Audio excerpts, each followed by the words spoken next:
couple of weeks ago. It was a close one. The Frisco Fighters ultimately getting the edge, but that was the return game of TJ Edwards back from injury. But nonetheless, a close game, expecting an even closer one this evening. Yeah, it was good to see TJ come back. Slow start, explosive second half, got Frisco going, and I expect them to continue where they left off. Let's get to our featured players of the game for this one. Again, Eastern Conference semifinal, and for the Massachusetts Pirates, it's no surprise. It's the playmaker, the running back, Jimmy Robinson. Yeah, he's an incredible.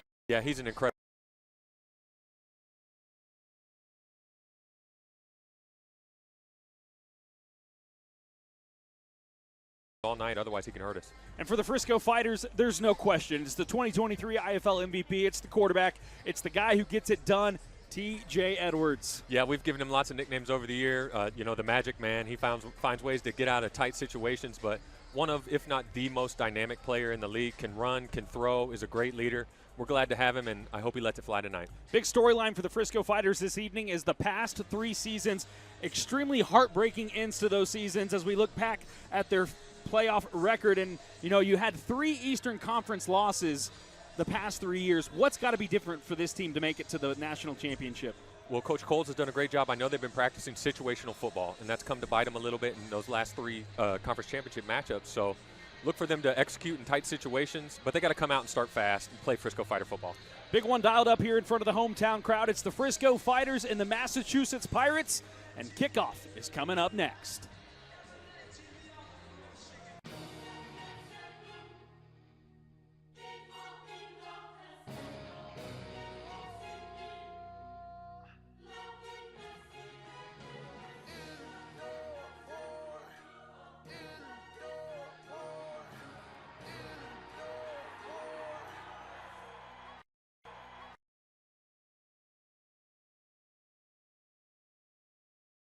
You still on that same play, pop spit it out, but I got family sitting chainless,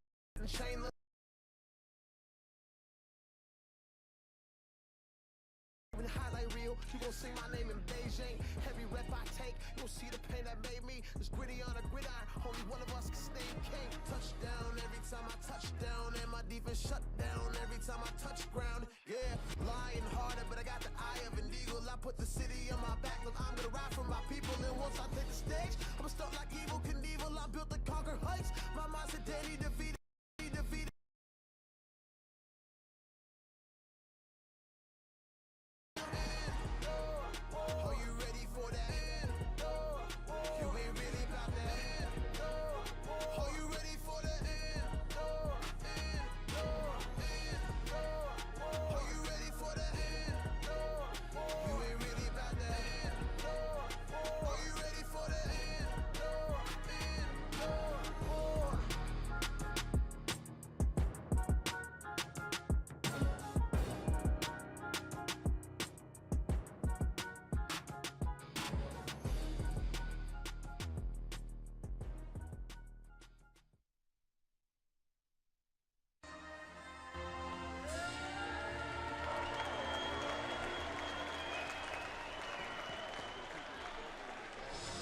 Well, good evening again, everybody. Ryan Medine alongside Dan Rodabaugh, 2-time AFL champion and MVP quarterback, bringing you all the action for round 1 of the 2024 IFL playoffs between the Frisco Fighters at home this evening at the Comerica Center in Frisco, Texas, and the visiting Massachusetts Pirates.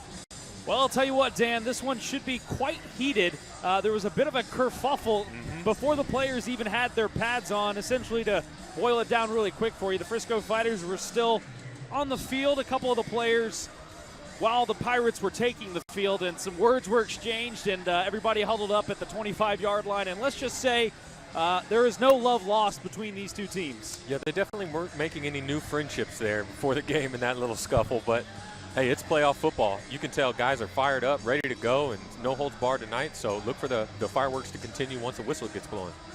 Well, we will head down to the 25 for the coin toss in just a moment as TJ Edwards and Charles Williams, the captains for the Frisco Fighters, our head referee, Austin Wright.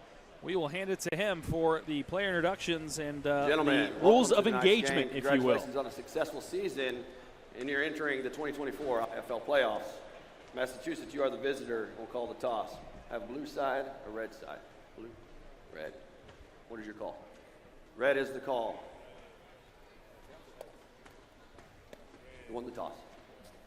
You won the toss. I want to infer you want the ball. Which end do you want to kick from? So the Frisco Fighters lose the coin toss. That's the first coin toss they've lost at home in at least 6 or so games.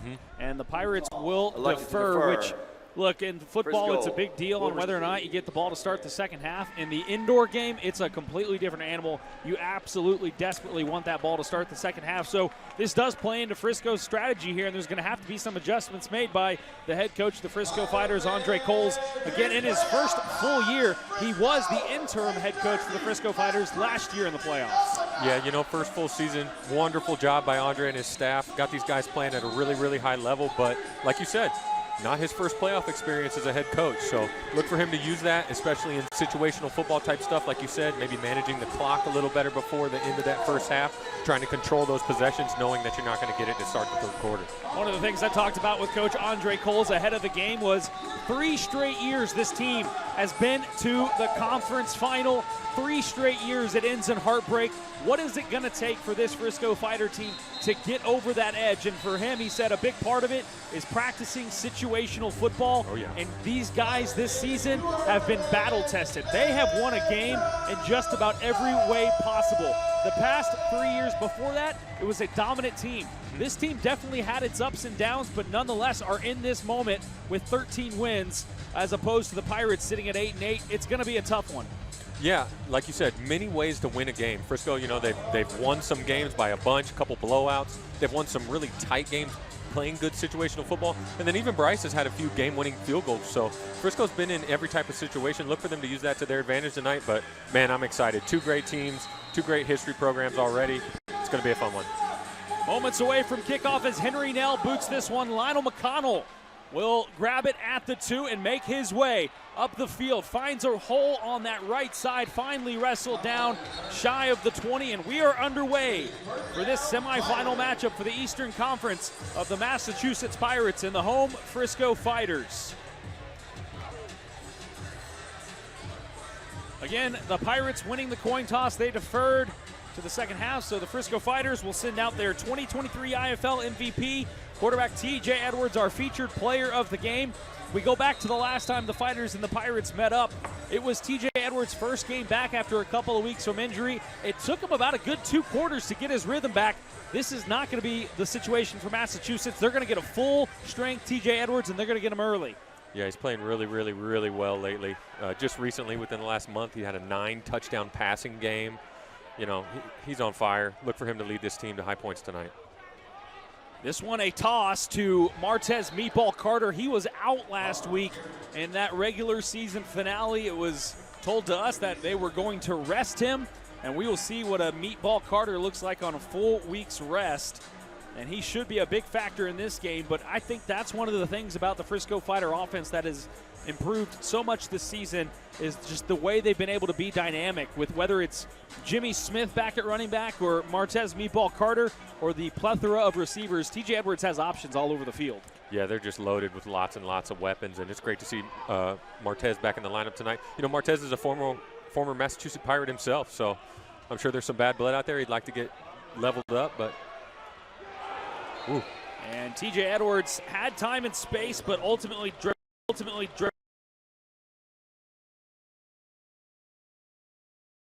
that beat Frisco to advance and then eventually go on to win the championship. So saw him in pregame as well, saying hey to a lot of his former teammates and coaches.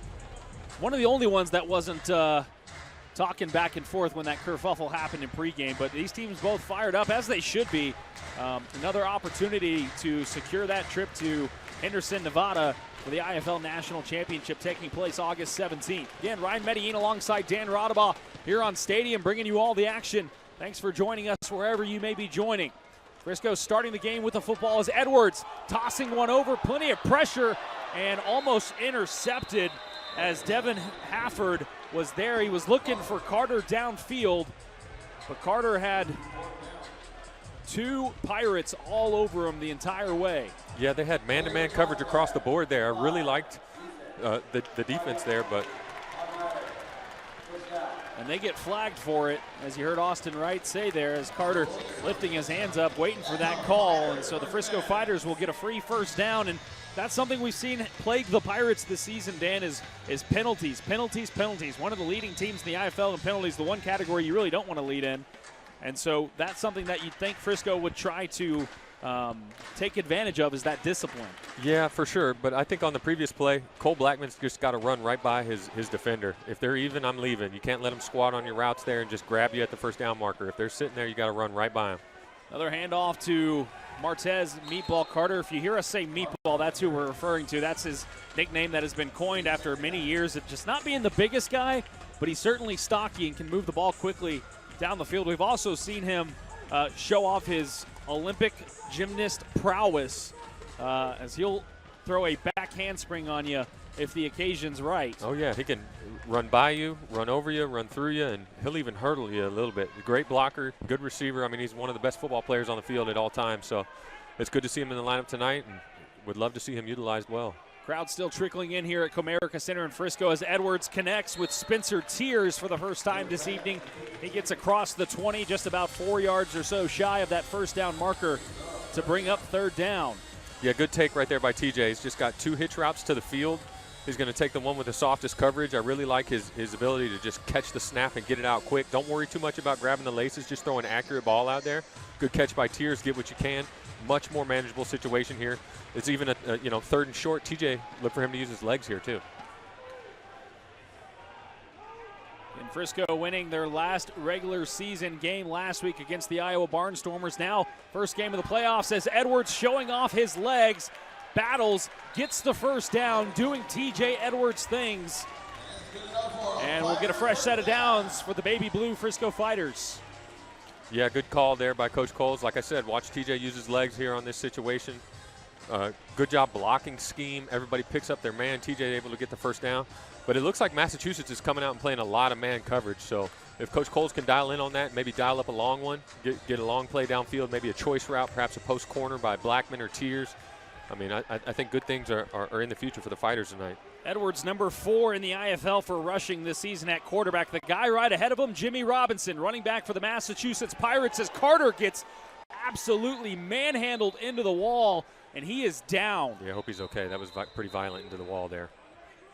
And that is not something you want to see if you're the Frisco Fighters, is your workhorse on running back down after that slam into the wall, and that is something that you don't get anywhere else but the indoor game, Dan. I mean, I'm sure you've been hit into plenty of walls, but I mean, look, there's padding there, but it's very thin, and then right behind it is a really hard plastic board. Imagine what you'd see in a hockey game. That's exactly what they're dealing with.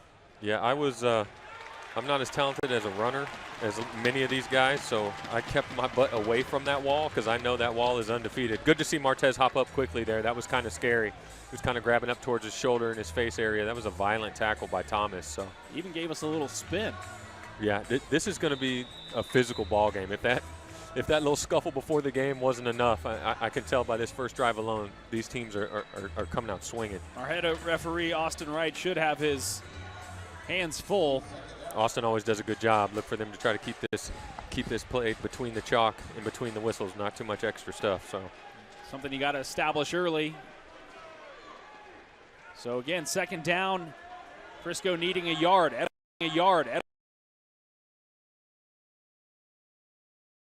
McClurge securing the first 6 for the Frisco Fighters. Great execution there by the Fighters. They've got Blackman and McClurge in kind of a tandem motion over here to the field. Blackman's going to run a corner route. McClurge is going to run kind of a delay out route. They're getting that man coverage. And what beats man coverage in the indoor game? Out-breaking routes. Defenders are taught to play inside leverage. Don't give up the post. Good corner by Blackman to take the top off. McClurge runs a wonderful out route. Creates great separation. Good throw by TJ. Fighters on the board early. Good first drive. Bryce Crawford, who had a big game last week, a 52-yard field goal in a deuce, puts through the point after.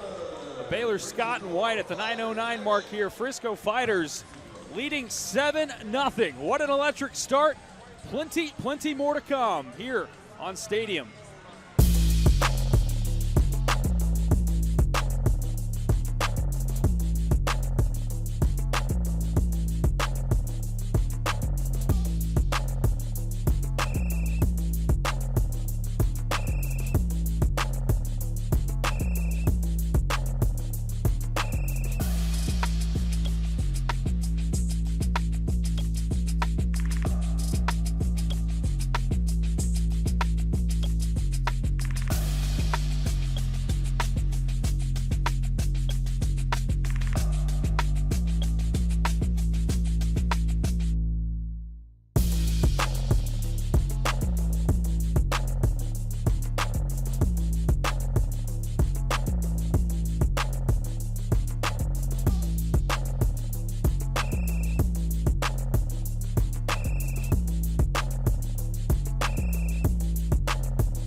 7 plays, 31 yards, 550 off the clock, ending with a touchdown. TJ Edwards connects with one of his favorite targets, Fazion McClurge, and the Frisco Fighters leading.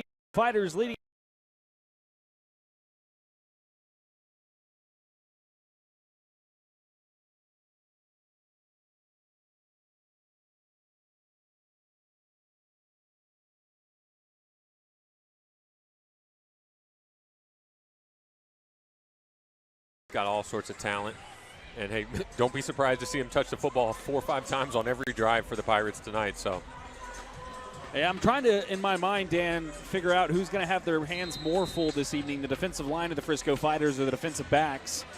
Both of them will have to deal with Robinson in some form or fashion, but also some really talented receivers as well for the Pirates. They can get you any which way on the field. Pirates led by starting quarterback Alejandro Benefield. Played his college ball at Tennessee Chattanooga, 6'2", 225, and he's alone in an empty set. Robinson sweeps across. It's a fake. Robinson now looking over in his right side. It's a pump fake.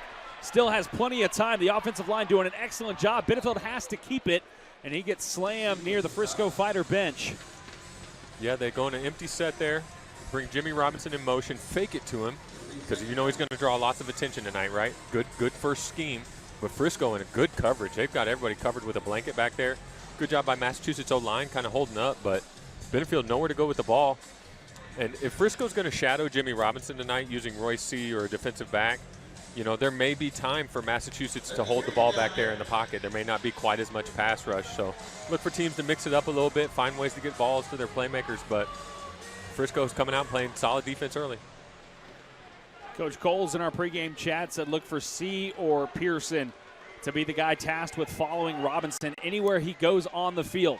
This time he goes to that right side, finds a hole, shoots the gap, gets across the 20 for the first down.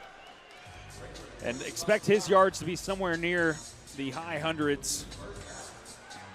Yeah, he's going to get lots of touches. They just run a simple lead toss there. Massachusetts has some big guys up front on that offensive line, and they get the hook, and they're able to kind of pin the Frisco D-line in there. Look for them to go fast here. Pirates own the series history, 4 wins, 3 losses over Frisco. It's a quick pass from Benefield, connects, and tackled Thomas Owens, getting inside the 10, the red zone here in IFL football. Yeah, Owens has been with the team for many, many years, even going back to when they were in another league, the NAL. He's their all-time leading scorer for the franchise history. He's a great player. Him and Zico, they've got lots of talent, like you said, at the receiver position. Robinson chased down from behind as Rayford doing an excellent job staying on top, catching him by surprise.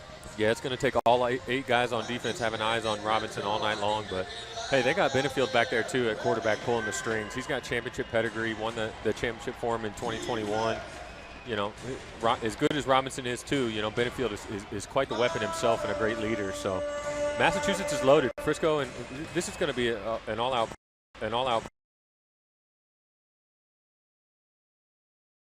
48 win for the Frisco Fighters. It was a nail-biter here at home at Comerica Center as Robinson with no room to run. And Charles Williams, while losing his helmet, takes down one of the top rushers in the IFL. Yeah, Charles has been a menace since he stepped on the field as a Frisco Fighter 4 years ago.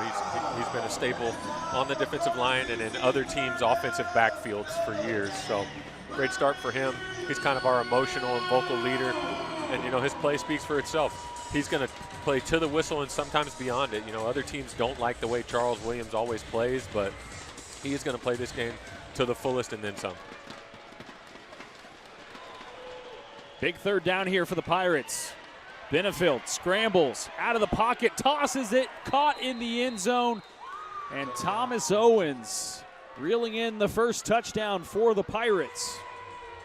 Yeah, great job moving in the pocket by Benefield. When he let that go, it almost looked like it was headed to maybe Zico across the middle, but finds his trusty Thomas Owens in the back of the end zone. Good catch by them. Good block by Jeremy Cooper there. I think Coach Coles was asking for a hold on that play, but he buys some time and makes a play, and we've got 1 for 1. Both teams scoring on their first drive. Looks like a lot of offense tonight. That'll send out Henry Nell, kicker for the Pirates, and Nell with a really, really interesting story that we'll get to. a little bit later on. But if you're expecting an exciting, close matchup here in the first round of the 2024 IFL playoffs, you got it. Teams squared away at 7 apiece, 4:44 remaining here in the first quarter here on Stadium.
Benefield to Owens for the Pirates to put 7 on the board. Ryan Medine alongside Dan Rodabaugh here in the first round of the 20.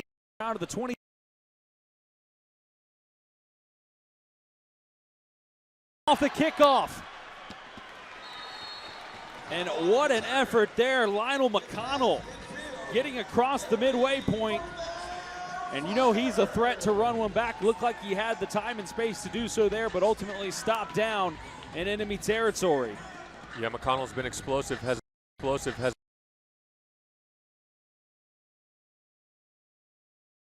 too, but great cut, able to cut it up the left side of the field there.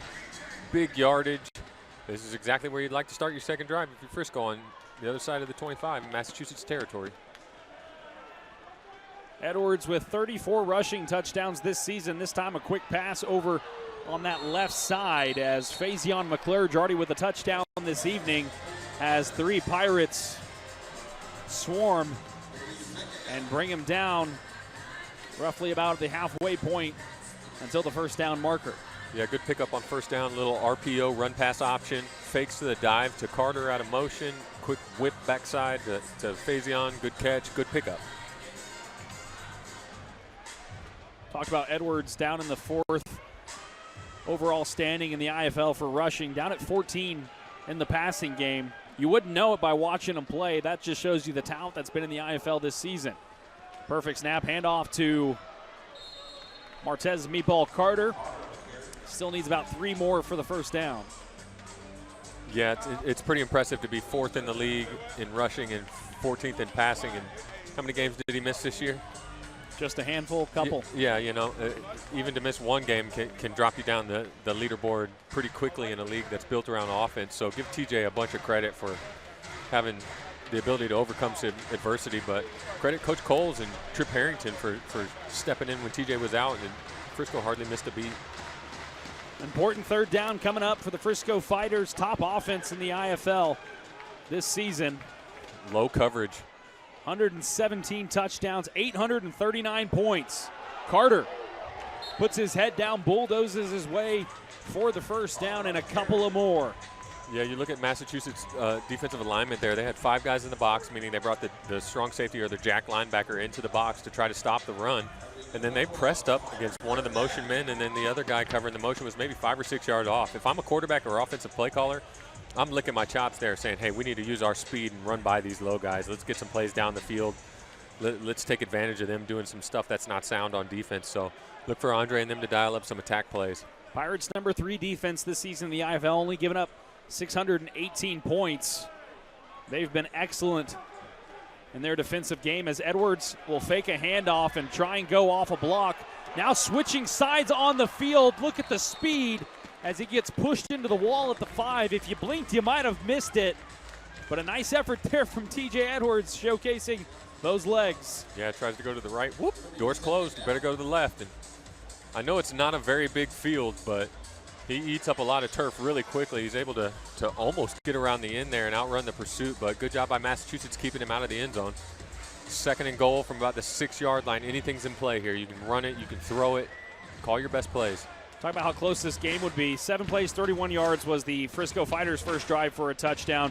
6 plays, 29 yards for the Massachusetts Pirates to secure their first points of the ball game. Down to the final minute 15 here in the opening frame in Frisco, Texas. Frisco Fighters, Massachusetts Pirates, a rematch of the 2021 playoffs. As with the head down bulldozing through, Spencer Tier is going to be about a yard shy of the pay dirt. Yeah, cool play there by Coach Coles. Different type of motion. He's got one man coming downhill, and Spencer Tiers is running kind of a flat jet motion through the box, timed up perfectly. TJ just kind of does one of those front little flip passes, hits Tiers in motion, and almost able to get around the edge for a touchdown. Got it down to about the 1 yard line. So 3rd down, you got 2 plays to run your best plays right here. With TJ and Martez in the backfield, I like our chances.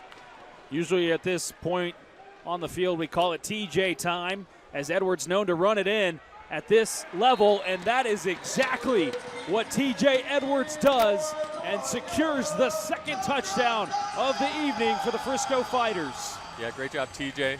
Great job, offensive line. You know, our big guys, we don't give them enough credit. Run plays and giving him lots of time in pass plays. Damian Love, Noah Johnson, Ty Hunt, they've done such a great job all year, and it's continued early in the playoffs. That will be the end of the first quarter. They're going to allow Bryce Crawford to kick the point after, and then we will head to a short break and bring you second quarter action here from Frisco. But it has been, I'd say, just about exactly the start we were expecting, Dan, here with these two teams. Back and forth. Again, Crawford coming off of a huge, huge night last week with a 52-yard field goal and then a deuce. He misses.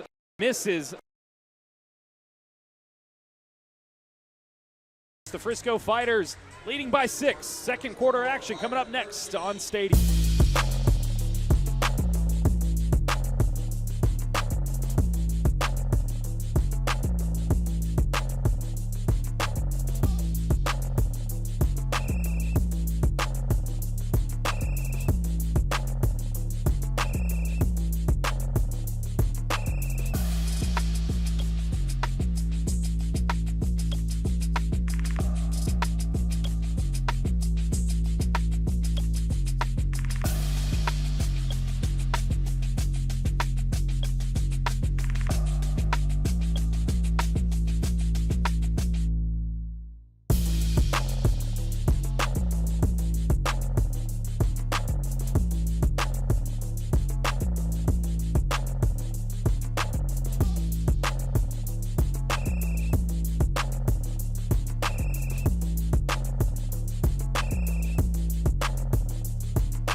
Well, back here in Frisco, Texas, Ryan Medellin alongside Dan Rodabaugh as we end the first quarter and head to the second. Let's take a look at the playoff bracket.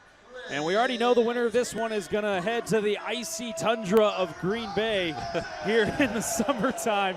I'm laughing because it's really not that cold there right now. But the winner of this one will take on the Green Bay Blizzard after they secure a win last night. So this will be the last game no matter what, Dan, for you and I, which is quite sad if you ask me. But this one off to a great start. Yeah, hey, congrats to Green Bay, their first playoff victory since 2012. Been a long time, but great job by them. And the Western Conference has some great games shaping up the rest of this weekend too. So some big time action in IFL playoffs, man. No better place to be. All games staggered this season, so everybody can catch all the action at the appropriate time. One of the things that stood out to you when we got handed the first quarter stat sheet, Dan, was how well the quarterbacks have been doing so far. Yeah, no incomplete passes in that first quarter. Both quarterbacks combined to go 6 for 6. I know it's nothing crazy, only six passes.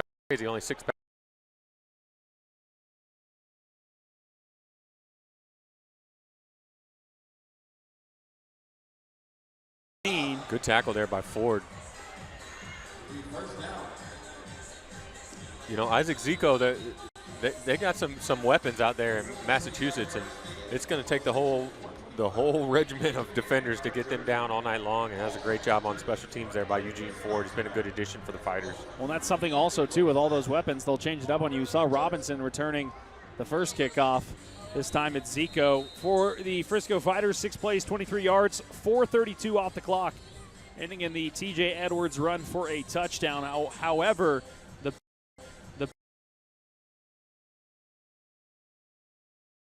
and those things will add up on you, and especially in the IFL game where every point matters. Not saying that it doesn't in other sports, but it really does here in the indoor game. Benefield fakes a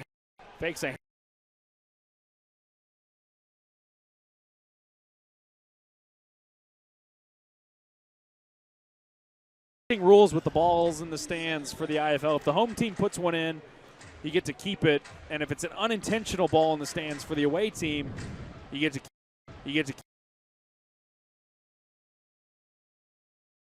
things that it's probably hard to police as a referee and stuff like that. But it's one of the beautiful things about the IFL, the fan interaction and involvement in the games. But a little run pass option there by Massachusetts, definitely not quite on the same page. Receiver, quarterback, didn't have anything open. This time it's a quick handoff to Robinson, all 5'8" of him, and he finds a way to wiggle his frame across just about a couple of yards over the 15, maybe a yard. Yeah, he wiggles through there. I think he was contacted into the wall a little before that, but you see his elusiveness and explosiveness there. They just run a quick little toss to the field, and he's able to wiggle his way through there. Man, he is hard to tackle, and he is fun to watch. Frisco's got their hands full tonight for sure. 3rd and medium. Look for them to use an empty set. Yep, they're coming out an empty set and try to get some of their playmakers on the edge open. One of those Robinson as he's lined up to the right of Benefield. Pressure. Low pass gets caught.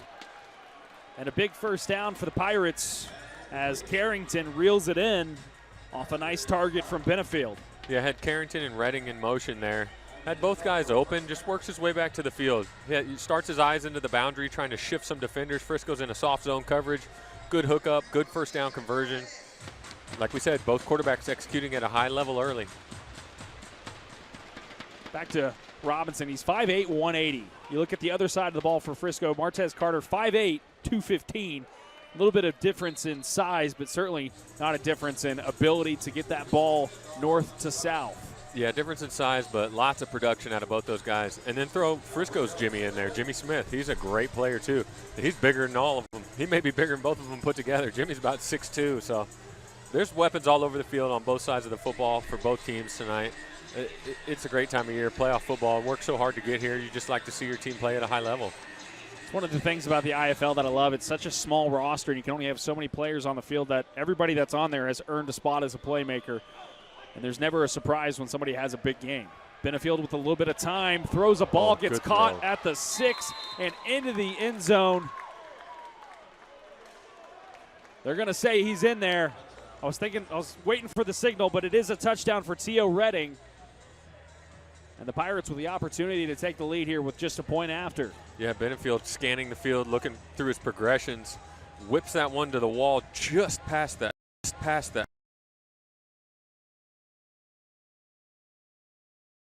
And able to walk into the end zone untouched, but both teams are off to a hot start, man.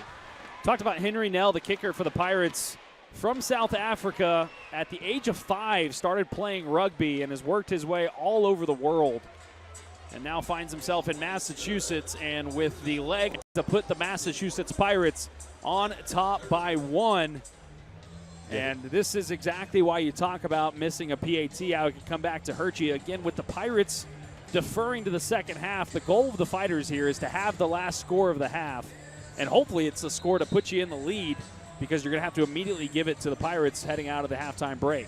Yeah, that's why managing your timeouts and managing that final minute inside the 1 minute warning is so crucial in this game, especially in the playoffs. But yeah, good job by Nell there. You mentioned he's well-versed, well-traveled. He is super talented. He's played on many teams in many leagues, and that's not just because he's bouncing around. It's because he keeps getting called up to higher leagues, and then, you know, it doesn't always quite work at the highest of levels, so he comes back down to a different program, and wherever he goes, he has success. He's got the ability to hit the deuce. He's even got the ability to hit drop kicks for 2 or 4 pointers, so look for him to be a weapon. He's a great player, and he's done some good kicking already tonight. Crazy part about the dream he had to play football in the United States is prior to actually pursuing the dream, he had never played it or watched it on TV. He actually Googled it, saw it, and said, that's exactly why I want to be in American football. So he had this dream before he even knew what he was signing himself up for, and then in 2017 made that jump after numerous injuries from rugby, telling his teammates he's going to retire after 14 years to become a professional football player. And apparently the team started laughing and giving him a pretty hard time at it. But who's laughing now as he boots this one, and it's going to get picked up right at the goal line by McConnell. McConnell assessing the space and gets stopped right across the 15, and now a little bit of extracurricular activity after the whistle. Yeah, Carrington and Ford in on the tackle for Massachusetts. Ford's been in on about every special teams play so far for Massachusetts. He's a physical DB for him. He finds ways to get his hands on the football on defense, and he's making an impact on special teams already too. Yeah, look at this, right into the wall. Boom. Yeah.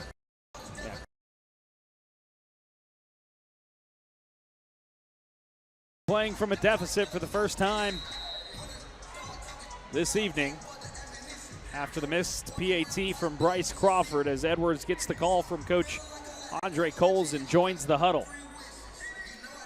Yeah, they've already shown some different looks. You know, they've used some empty set. They put Martez Carter in motion, and then they've lined up with him just in the backfield. So Frisco likes to run the football many, many, many different ways. Carter sweeps down. Oh, throw it. Edwards is going to throw it. A toss caught at the 20. And how about that from Spencer Tears, getting open quickly for the target from Edwards. Yeah, you know, it's a good catch, but if TJ sticks with Blackman there, Blackman's wide open right down the middle of the field. The backside DB did not get back enough. The inside safety in the middle of the field's leverage was really poor. Blackman crossed his face really early. That one should have been up and down for a touchdown to Cole Blackman. But you see what happens when you throw an accurate pass. It's not a touchdown, but it's a great conversion. Quick toss from Edwards over to Meatball. A spin. And Carter gets about a yard more past the 15 of the Pirates. Seems like Edwards being really decisive early. As soon as he gets the snap, he's not wasting any time. May be why he missed Blackman there on the previous play, but certainly has an idea of what he wants to do with the ball before he gets tackled. For sure, and it's easy to see everything up here too, right? We've got bird's eye view. We can see stuff happening as it's developing, but you're exactly right. Make a quick decision, make an accurate pass. It doesn't have to be a touchdown every play. Let's just keep the chains moving and score on every drive. So far, Frisco has done that. Edwards with an empty back. Dart across the field and foul play in the end zone. No opportunity there for Blackman to make a play on the ball, and it's going to be a pass interference against the Pirates. Yeah, it looks like they're going to get Fagan for a PI or an illegal contact on Blackman in the end zone. It did look like their feet got tied up late, but Defense, 5-yard penalty, automatic, first down. So yeah, not a PI, but illegal contact as you see Blackman go head first into the wall from the shove from Fagan. Yeah, their feet did look like they got tangled, but they were bumping and all the way up and down the field. You can't do that.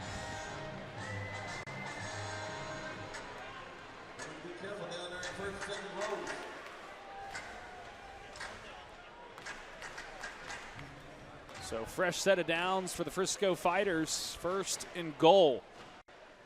As Edwards will place Carter to his left side. 2 men in motion on that right.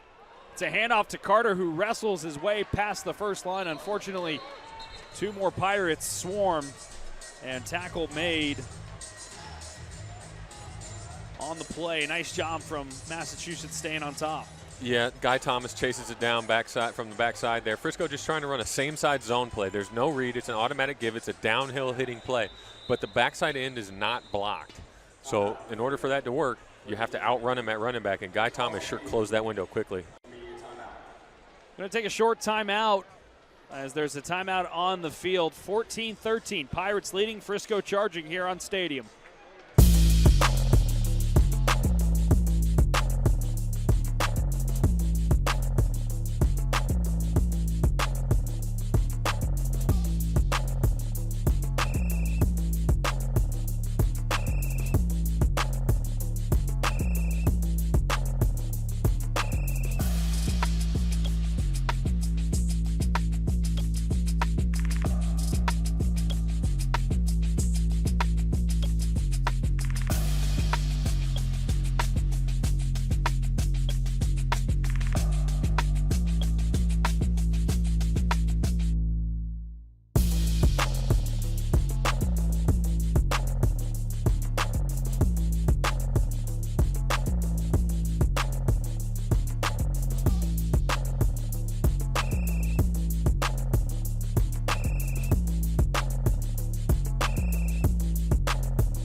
Ryan Medellin alongside Dan Rodabaugh here at the 8:03 mark in Frisco, Texas at Comerica Center, home of the Frisco Fighters for the first round of the 2024 IFL playoffs, with the Frisco Fighters welcoming in the Massachusetts Pirates, down by 1 at the moment after a missed PAT, but they are at 2nd and goal. Previous play, a run by Martez Meatball Carter where he lost a few.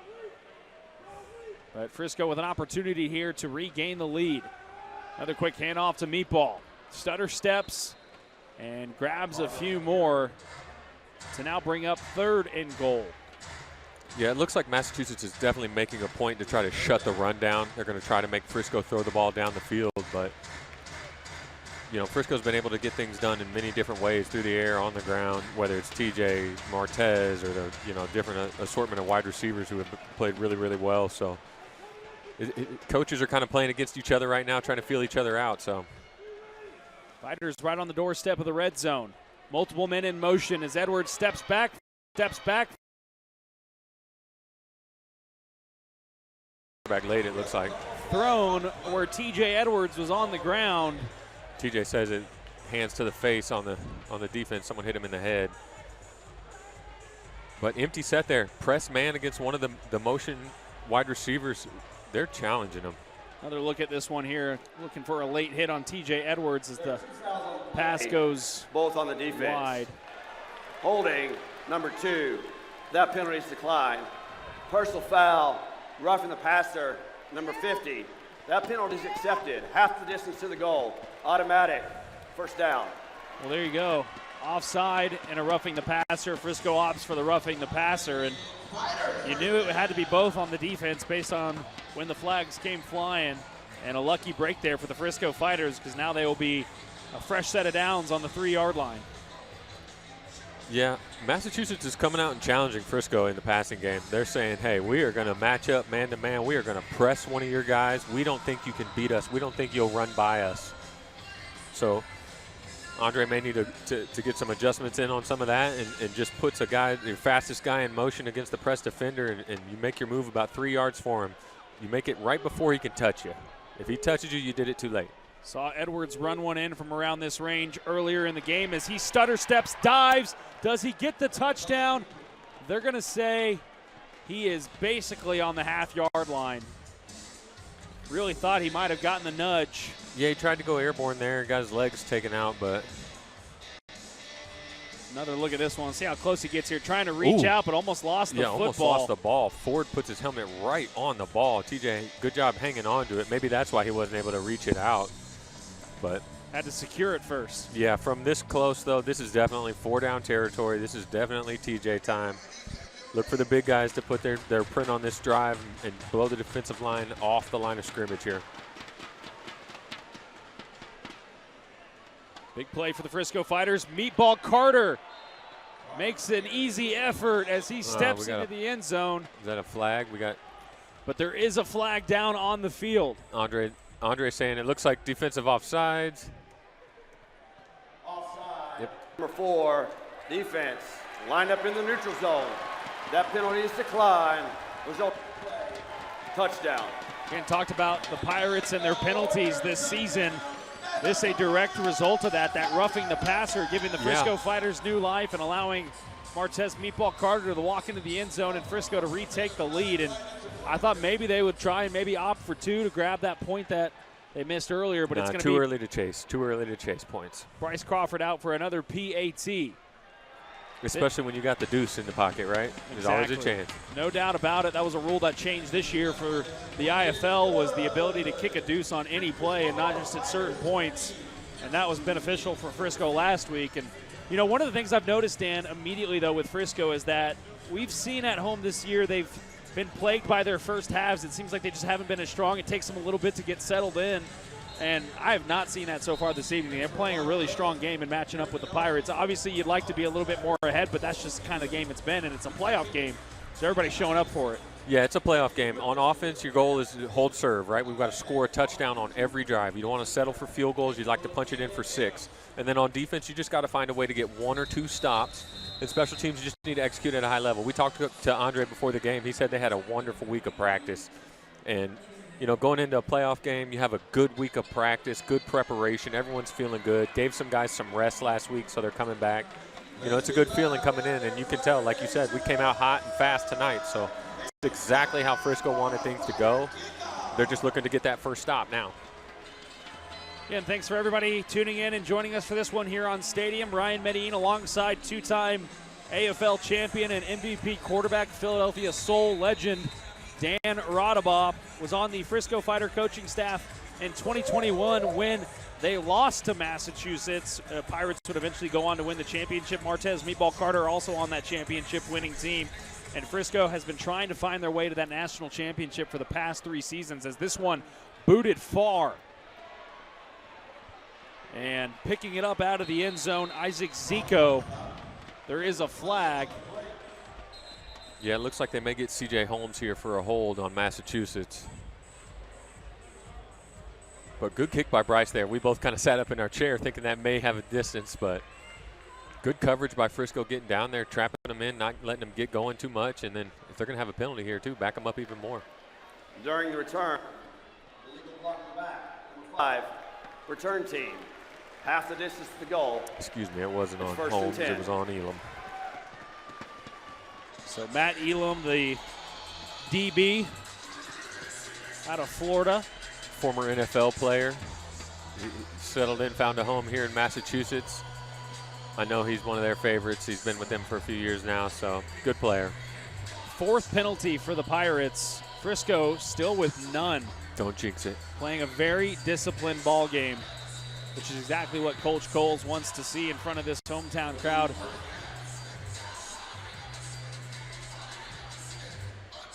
So a scoring assault for both teams for the Frisco Fighters on their previous drive. 6 plays, 34 yards, 5:07 off the clock for the touchdown. As Martez Meatball Carter gets the points for them. That pass incomplete, though, looking for Owens. Yeah, they just come out and run a simple sail route with Owens to the field. That's a ball that Benefield normally throws very well.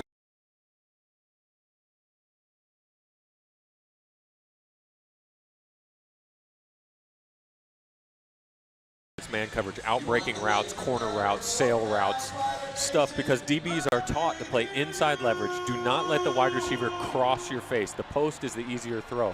Out-breaking routes are the harder throw. So DBs give those up. It's on the quarterback to hit them, and you see right there he couldn't do it. Just the second incomplete pass from Benefield this evening. He's 4 of 6. Another pass. This one connects. No, it's dropped right in the chest of Zico, and he is shaking his head after putting that one into the turf. Yeah, right in his chest, unable to hang on to it, but Tio Redding runs right.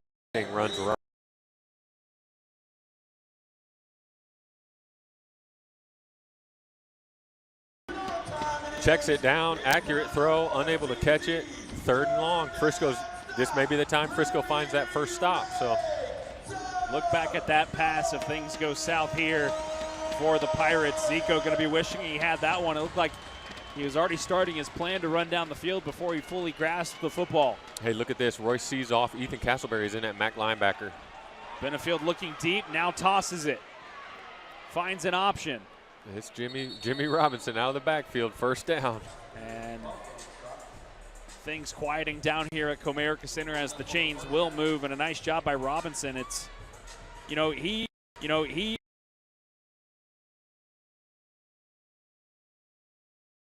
certainly a time they needed to make it. Yeah, I look back on my coach.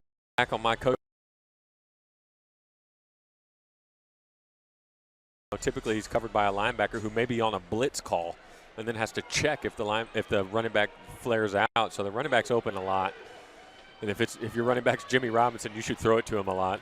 Speaking of which, he gets the ball there on the screen and plowed into the wall. He hadn't had a very big game by way of yardage. 6 carries, 25 yards. On the receiving side, 2 catches, 18 yards. But those will add up if he continues at this pace as we hit that's pretty productive. 2.5 mark. Yeah. And I want to give credit to their wide receivers, too. Thomas Owens and Zico and Redding and Carrington. As good as they are, they know they've got Jimmy Robinson back there, so they all block their tails off, too, for him. It's very similar to Frisco, knowing that we like to run the football. Our wide receivers are involved in the blocking scheme, so these teams are both well coached. Oh! Toss from Benefield, intercepted! Walking his way into the end zone. Frisco Fighters, pick 6, Lionel McConnell. Great job. Jumps underneath that route, read it like a book. Benefield never saw him. Great catch. Good job taking it in. Yeah, he's looking to get the ball to Owens there on the sideline, and McConnell is just all over it. There's the stop that they were looking for. Timeout. Timeout.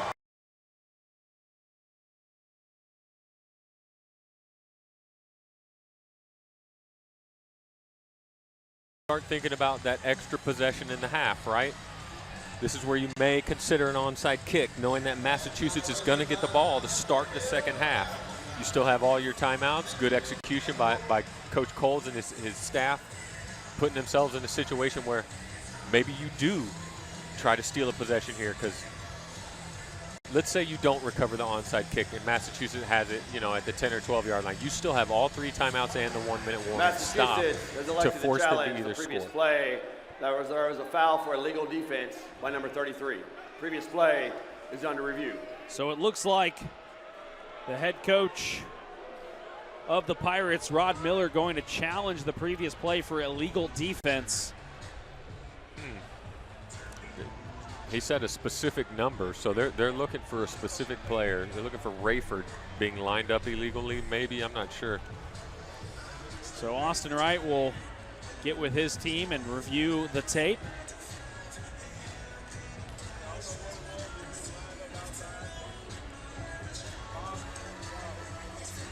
See if we can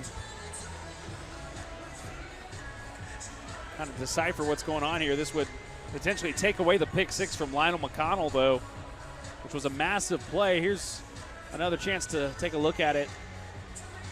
So we're looking for Rayford on an illegal defense. Now they're just showing a great catch by McConnell and the celebratory run into the end zone, but I'm going to guess that maybe they said Rayford either came out of his stance early or was lined up maybe shaded too wide. Well, here's Austin Wright. After review, the call on the field of no foul for illegal defense is confirmed. Right. Massachusetts is charged their first timeout and has lost the first challenge of the game. So the Pirates lose a touchdown. The Fighters keep their touchdown.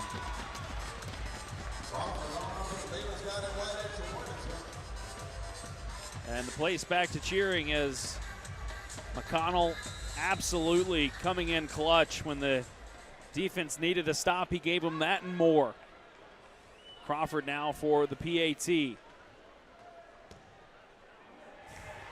And that one shading the right side, but makes it through the uprights. A 27-14 lead, and how quickly things can change in the indoor game. We talked about the Fighters desperately needing a stop. The defense probably was capable of doing it the way things were trending on that drive. But I'll tell you what, a guy, a playmaker, we've seen him run back kickoffs, we've seen him run for pick sixes, and that's exactly what we got on the previous drive. Yeah, he's been electric. Don't forget Please that set the game kickoff flag return for to beat San 1-4-0. Diego 1-4-0. on the last second. You know, he's had some big-time plays, and no better time to make them than in the playoffs. So hats off to Lionel McConnell for being a great player, playing at a really high level this year, you know, on both sides of the football. Frisco, the third team in the IFL this season in interceptions, 21 of them. Actually, now that puts them in a tie for second with the Vegas Nighthawks. Just shows you the type of defense this is. They're also number 4 in fumbles forced with 8. Frisco has played well on both sides of the ball and been special on special teams. Now, let's see what they decide to do here. Massachusetts only has 4 guys up, and Massachusetts only has 2 timeouts, too. Frisco still has their full allotment of timeouts and the 1-minute warning to stop the clock. I think this is a great time that if you want to try to steal another possession, you can onside kick it. Isaac Zico back deep if they decide to put the full power of Bryce Crawford into this one as he steps back. As of now, it looks like just your normal average typical kickoff, but a lot of communication on the line as this one immediately into the turf, and the Pirates going to jump on top of it. That's not what I was expecting, but nobody hurt, right? Zico or Robinson back there to return it can't hurt you when you kick it to a big guy. So Reggie Howard Jr., the big guy you're referencing, defensive lineman, puts his full belly into that one. yeah, he's probably happy to get the football. It probably doesn't happen too much, and you saw he realized, I've got it, I'm just going to sit on it. Safest play you can make. Again, no 2-minute warning in the IFL. It's a 1-minute warning, about 32 seconds away from that. They got to run one play before the 1-minute warning. So 13-point lead for the Frisco Fighters. Pirates already down a timeout after losing the challenge for illegal defense on the Lionel McConnell pick 6. Robinson, ball stays on the ground. About a yard or two shy of that midway point on the field. Charles Williams helping him up, giving him a little tap on the hiney. yeah, good job by Charles, chasing down that play from behind for a short gain. This is the 1-minute warning. And that is the 1-minute warning, as you may have heard Austin Wright say. 13-point lead for the Frisco Fighters here on Stadium.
On the left side. Oh, they said he hit the wall, but They're going to say he hit the wall. I believe the penalties were going to be offsides against the Frisco Fighters as Benefield tried to check.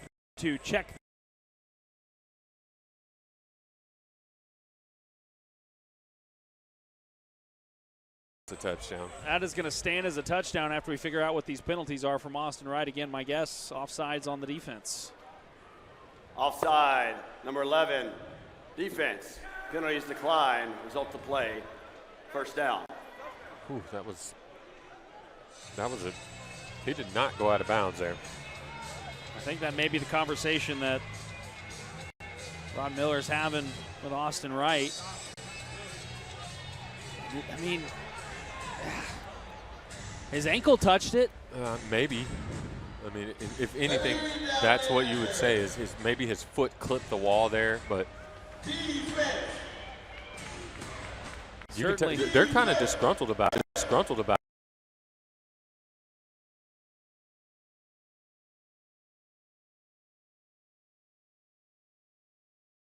Everybody kind of off guard.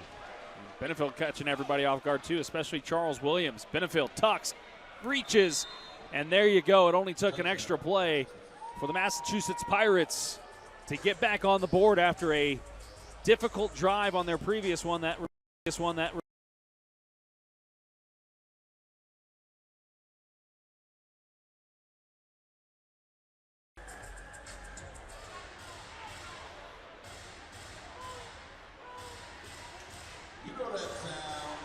Yeah, good job by Benefield there. Good lead block, too, by Robinson, right? He does it all. He can run it, he can catch it, and you see he gets a good block there, seals the edge. Benefield able to get it in for 6. Good execution by Massachusetts, but Frisco's going to get the ball back with plenty of time. So Nell, the former rugby player, was getting ready to kick the PAT. Timeout, Massachusetts, their second of the half. The Pirates going to take a timeout, which, Dan, I guess the only reason you do that is if you're rethinking your strategy about maybe going for 2. Yeah, maybe you go for 2 here. I'm not sure the thinking behind that. But, yeah, you see Coach Stout, veteran of the arena game, the indoor game, anything you can think of with football played between walls. Coach Stout definitely has been there and done that. And he's definitely saw something and scheming something up, so. Kicker staying on the field, though. Special teams coordinator, Mark Stout. Yeah, he's been the head coach of them. He's assistant head coach. He's a great recruiter. So Massachusetts is lucky to have Coach Stout on their staff. Good news, though, for the Frisco Fighters. Plenty of time on the clock and just enough where they could potentially have the last possession, especially with the Pirates will be down to their final timeout. Oh, he's drop kicking it. That's what they wanted to do. And a drop kick. They missed it. That's going to sail left. You had warned me in the pregame that we could see that. This time it's no dice. And a 7-point lead for the Frisco Fighters. That basically regains them that point that they missed out on the first touchdown where the PAT was missed by Bryce Crawford. So things going really well for the Frisco Fighters and an opportunity with 49 seconds, if done right, to go up by 2 scores heading into the locker room at halftime. Yeah, Frisco just needs to play regular ball here. You know, if you get a big play and you march it down there, you know, on the first or second play, then you get into those no-no situations. Don't score, stay in bounds. Let's make them use a timeout. We're not going to call a timeout. We want to score last. So, but everything's right in front of them. And Andre said they've been working on these situational stuff all week. So, Desmond Rayford having a conversation on the sideline.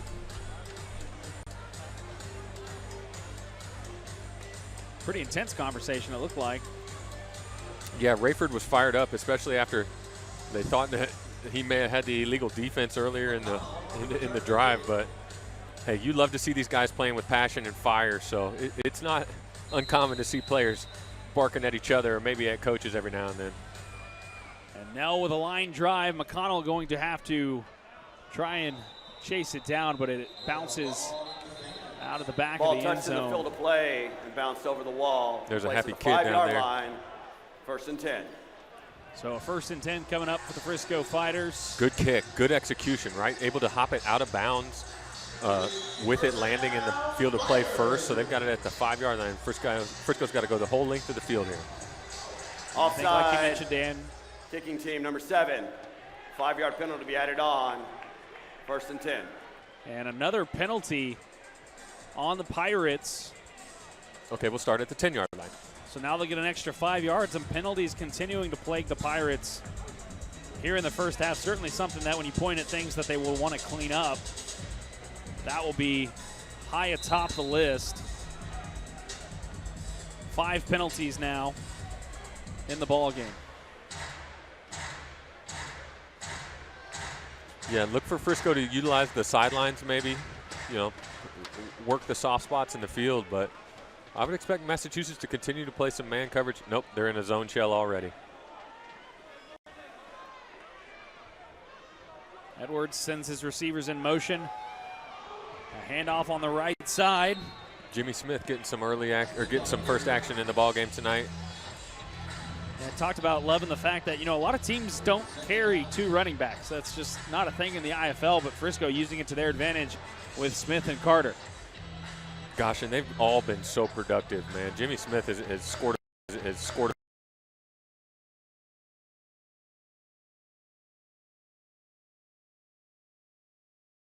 He's got good hands. You see it before games. He goes on the deep corner routes and warm-ups and stuff, and he looks like one of the wideouts out there. So Frisco's loaded, man. Play clock down to 6 as Edwards gets the ball, fakes handoff, looking deep, has plenty of time. And that one's going to get sent into the crowd for another souvenir. Good night to be a Frisco Fighter fan. Plenty of balls out of the field of play, and excellent catch there made as he holds up his trophy proud. Yeah, great coverage by Massachusetts. They're in a cover 1, which is man-free. So you're man-to-man on all your wide receivers, and then you have a free safety who's free in the middle of the field to kind of roam and not let anything get behind him. When you do that, you know, you give up from some running lanes, but they did a good job containing TJ in the pocket, making him hold on to it and throw it downfield. So 3rd and long, Massachusetts, this is starting to go their way here on this drive. Frisco needs to pick up a big chunk here to keep this thing going. You want to score last. Key thing there is keep it going, keep the clock going. And a flag before the ball is snapped. That's going to be false start or offsides on the motion. But, man, they had – False start. Number 10, beyond the line of scrimmage. 5-yard penalty. Still 3rd down. You're going back to that coverage right there that they were about to play. Massachusetts didn't have anybody beyond about 6 or 7 yards from the line of scrimmage. If I'm Frisco, I'm sending my high motion guys saying, just run, make them catch you, throw a touchdown right here. Do not worry about it. If they're going to squat on us, meaning their cleats are locked up and they're all short, 35 seconds on the game clock. we have to be able to run by them. Now you look at this coverage, this looks more like cover 1 or cover 3. Frisco averaging just around 4 yards a play. Cover 3 or cover 2. Edwards again looking for a passing option. This time connects at the wall with Spencer Tears. Is he going to be just short? Oh, he picked up 12 of the 13 we needed. Good read by TJ. Oh, this is a big situation here. Big 4th down again. Frisco will not get the ball to start the second half. Yeah, Andre, don't be afraid to call a timeout here and make sure everyone's on the same page. We got to have a good play call, because if you give it back to them, there's still plenty of time. Massachusetts has a timeout. They could still run a couple plays. So if you don't like your look, Andre, call a timeout. It's press man coverage. Press man coverage. Edwards is going to keep it and finds room on his left side. Now sweeps in the middle. TJ Edwards gets the first down and plenty more. Could he go all the way? And he's going to slide down at the 3. And that is a smart move. But there is a flag down back where Edwards picked up the ball. And now 2 more flags after the whistle. I think we're going to have a Jimmy Smith hold in the backfield back here. That'll be first and cancel anything else out. But those are dead ball fouls, so those will still count.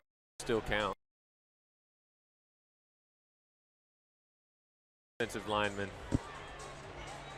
Good move by TJ up the wall, though. You saw that. And now he's not showboating. He's purposely not scoring.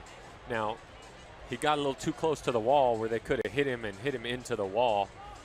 But that's good, smart football by TJ there.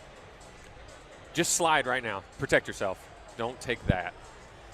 So Austin right now meeting with the crew. Again, 2 flags and a hat after the whistle. And here's Austin Wright with the decision. during the run, holding number 3, offense. That 10-yard penalty will be enforced from the previous spot. After the play, personal foul, unnecessary roughness, number 94, defense. Also after the play, unsportsmanlike conduct, defense, number 21, first of the game. 15-yard penalty, automatic, first down.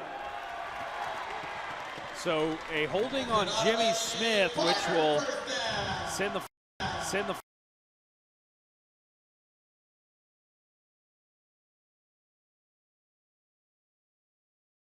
Yeah, this is going to drive the football down the field and put Frisco in scoring distance really quickly. Interesting how things played out there. credit to the crew for working their way out of that one. It gets a bit tricky. Yeah, watch. They're going to march back to holding. Now they're going to walk off. 10. The bigger news, a first down for the Frisco Fighters. Yeah, good job on the first down. So 20 seconds left. Andre and them still have all their timeouts.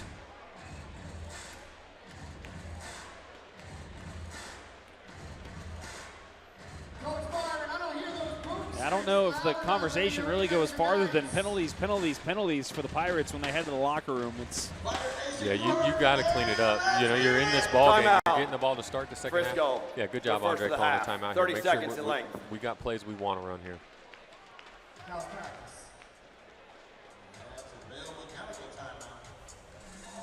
Yeah, Massachusetts leads the league in penalties. 139. That was before this game. That's a lot. For 1,148 yards. Yeah, you know, Massachusetts, they've been known to, they kind of play reckless football sometimes, and they can live with some of those penalties because they're able to execute at a really high level and kind of make up for it at some level. But playing against the Fighters, you can't shoot yourself in the foot because Frisco will jump all over it and take full advantage of it. All right, so all that has been worked out. Still 20 seconds out of a timeout. So the offense back out on the field. Have not seen Edwards connect with a lot of his receivers this evening. It's been mostly a run game for them. We did see Faison McClurge. Yeah, he's worked some quick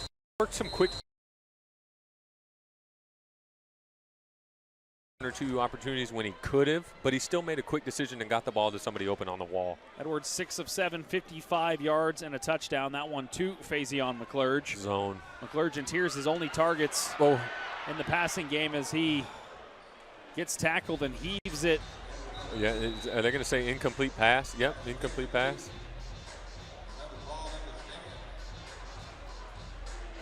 TJ with the John Stockton chest pass into the crowd.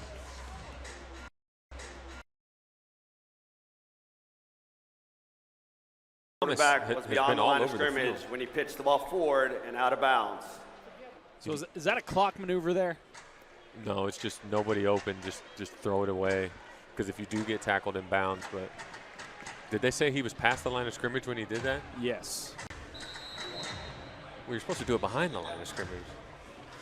If you remember back to the 2022 conference championship game, that was eerily similar to that play where they actually called it a fumble, and then Quad City scored on the last play of the game. So now just 14 seconds remaining here in the first half. Frisco trying to get the last points on the board before they have to give the ball back. A connection across the top. Timeout. Call to timeout. Spencer Tears down to the 6. Yeah, I like that scheme right there. They run Blackman on a deep post, McClurge on a little bit of a crossing route, get all the DB's eyes back there, and then run another cross by Tears underneath the coverage. And good read by TJ, good execution. Now you've got probably time for 2, maybe 3 plays. You've still got 2 timeouts. You can still run the ball here if you want to. So great execution by Frisco right there. Right where they want to be as far as field position and clock. Again, 2-score lead on the line here on this drive. It's been an excellent first half Really the story, we've mentioned it a couple of times, but penalties really hurting the Pirates. That and the pick six from Lionel McConnell. That was challenged. The challenge unsuccessful. It stood. And the Fighters leading by 7. Fresh set of downs for the Fighters. First and goal. Edwards fakes a toss. Now a toss over the top. Caught! Oh, nice. And Faison McClurge with his second touchdown of the evening and 2 seconds left on the clock. Yeah, they run a toss twist there where you fake the toss to Jimmy Smith out of the backfield. Faison McClurge just pressed up as the stationary inside wide receiver. He's able to slip the DB across his face. Great touch and anticipation by TJ. Gets it over there. We're only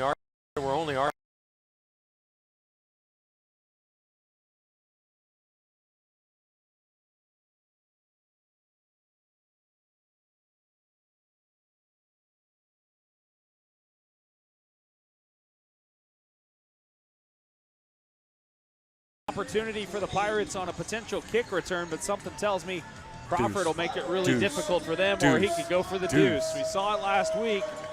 It's worth 2 points if you didn't know by the name, and has been opened up this season to be able to take place any time during the game. Yeah, this would be the time for it. Just let him take a chance. Big halftime show coming up. We'll break down a little bit of that first half action. A special interview with special teams coordinator of the Frisco Fighters, Bill Cerna, that you won't want to miss. And then also potentially some stats, highlights, and more, all here from Comerica Center in Frisco, Texas. Ryan Medellin, Dan Rodabaugh, bringing you this one here on Stadium. Thanks for joining us wherever you may be watching this one. Yeah, let's see what Bryce has got dialed up here.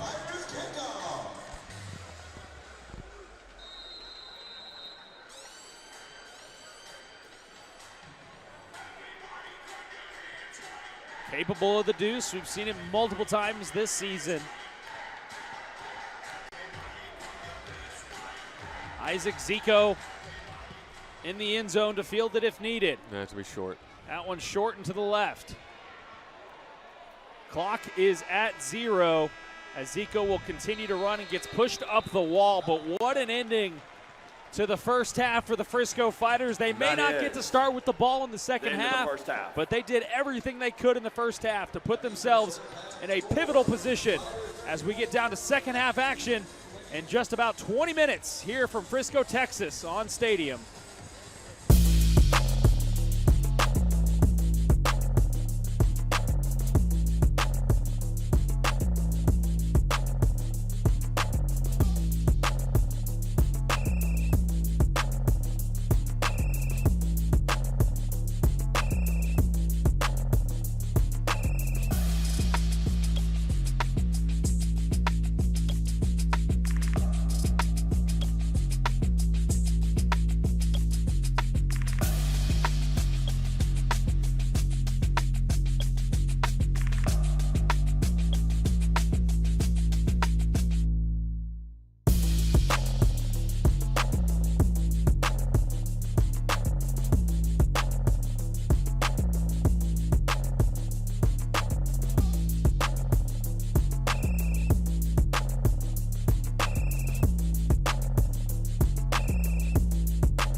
Well, back here at the half as the Frisco Fighters and Massachusetts Pirates battling in the first round of the 2024 IFL playoffs. Been an exciting one so far. We're joined by a very, very special guest here for this halftime interview. and it is a man by the name of Bill Cerna. Bill, first off, tell the people a little bit about yourself and what you do within the Frisco Fighters, because guess what? It's pretty important. Absolutely. Well, I'm a special teams coach of the team. I've been with Frisco. This is my third season now, but I've kind of bounced all over the IFL and the NAL. I've been in Spokane, North Carolina, Wichita Falls, here in Allen, Texas. So a little bit of all over the place in this sport. And now what drew you to the indoor game? I mean, and eventually brought you to Frisco, because you've been here for a little bit, so you seem to like it. You know what? I got started in 1992 with the Arizona Rattlers. They brought that team to Arizona. This is before the Diamondbacks were there. This is before the Coyotes were there. There wasn't much to do there, so they brought out the team. It was backed by Jerry Colangelo by the Suns, and decided to go watch a game, and I've been hooked ever since. One of the things I've noticed about the coaching staff here at the Frisco Fighters, it seems like a really tight-knit group.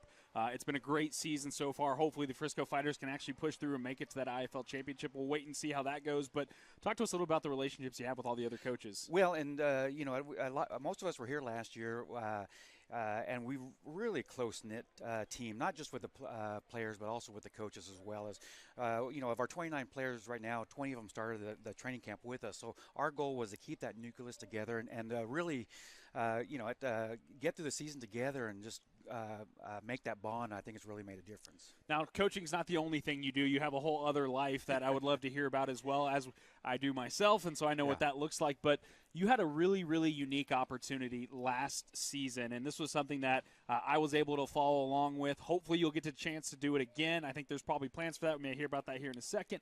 But talk to us about that, because it was outside of what you do with the Frisco Fighters, which is very important, but this is way, way more important. Absolutely. You know what? My full-time job, they actually gave me an opportunity to take a sabbatical, a 6-week paid sabbatical, where I could do what I wanted to. Well, I've always I'm a big fan of baseball, and always wanted to go to the stadium. So I set up a plan to visit all 30 stadiums, go to a game in all 30 stadiums in 30 days.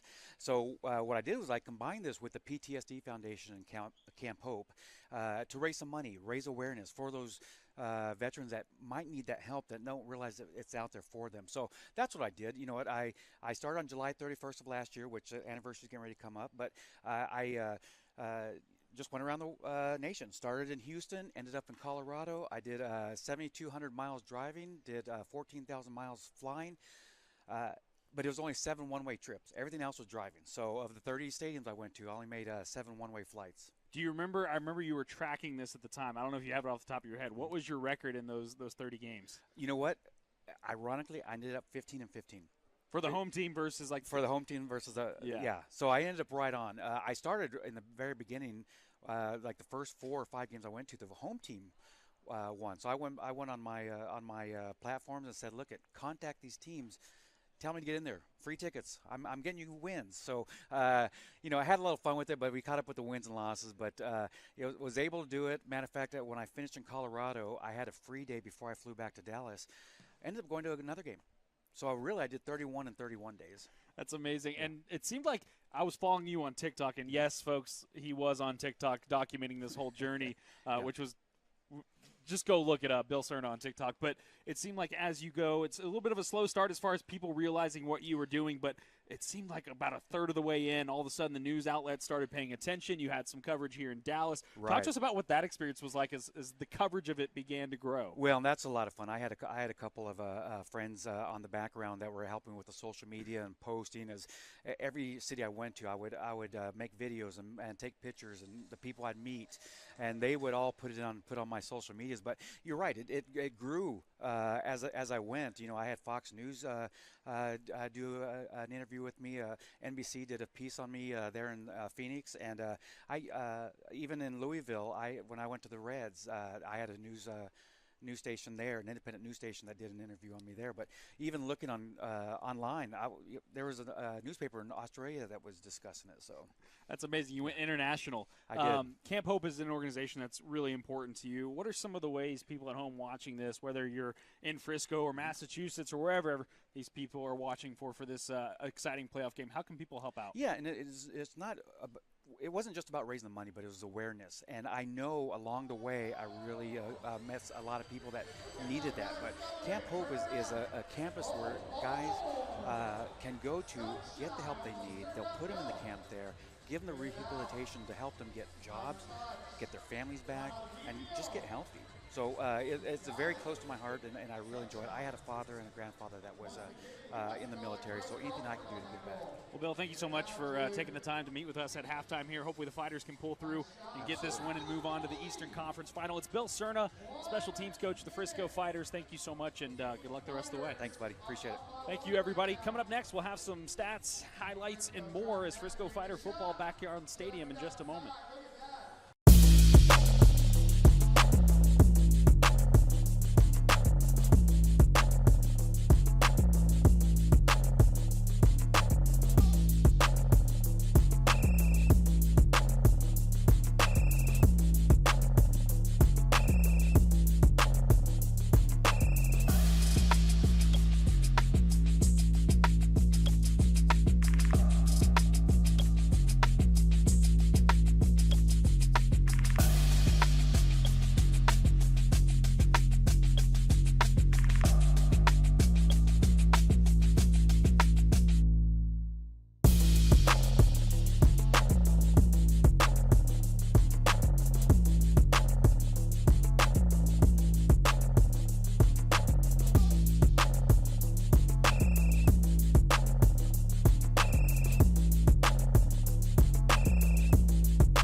At Comerica Center, home of the Frisco Fighters in the opening round of the 2024 IFL playoffs. The road to August 17th in Henderson, Nevada, where the national championship game will go down. We talked about it in the pregame, but the Frisco Fighters in 3 seasons, 3 heartbreaking losses in the conference final, and have just missed that national championship ever so slightly each of the last 3 seasons. They're hoping this year's different. So far, things off to a really good start as we get to our first half stats. And look at the bracket there quickly, though, as we see the winner will go on to take on the Green Bay Blizzard as they beat the Quad City Steamwheelers last night. So this will be the last home game for the Frisco Fighters if they do advance. And the Pirates will have to hit the road again if they're able to mount a comeback. And speaking of mounting a comeback, Dan, if we look at the first half stats, the first thing that stands out to me is a guy on the Pirates that has been really efficient, and it seems like they're not utilizing him enough, if that makes sense. Yeah.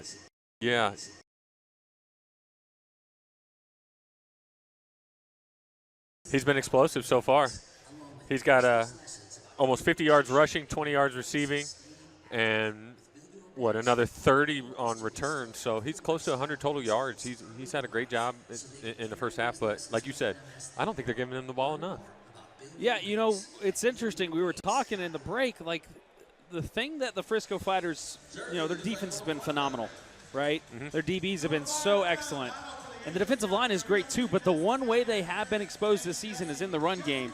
And the Pirates are going to need to find that in the second half if they want to mount a comeback. Second thing that kind of stands out to me is you look back at the turning point of that first half, and potentially the ball game is the pick 6 from Lionel McConnell that was challenged, and the challenge failed.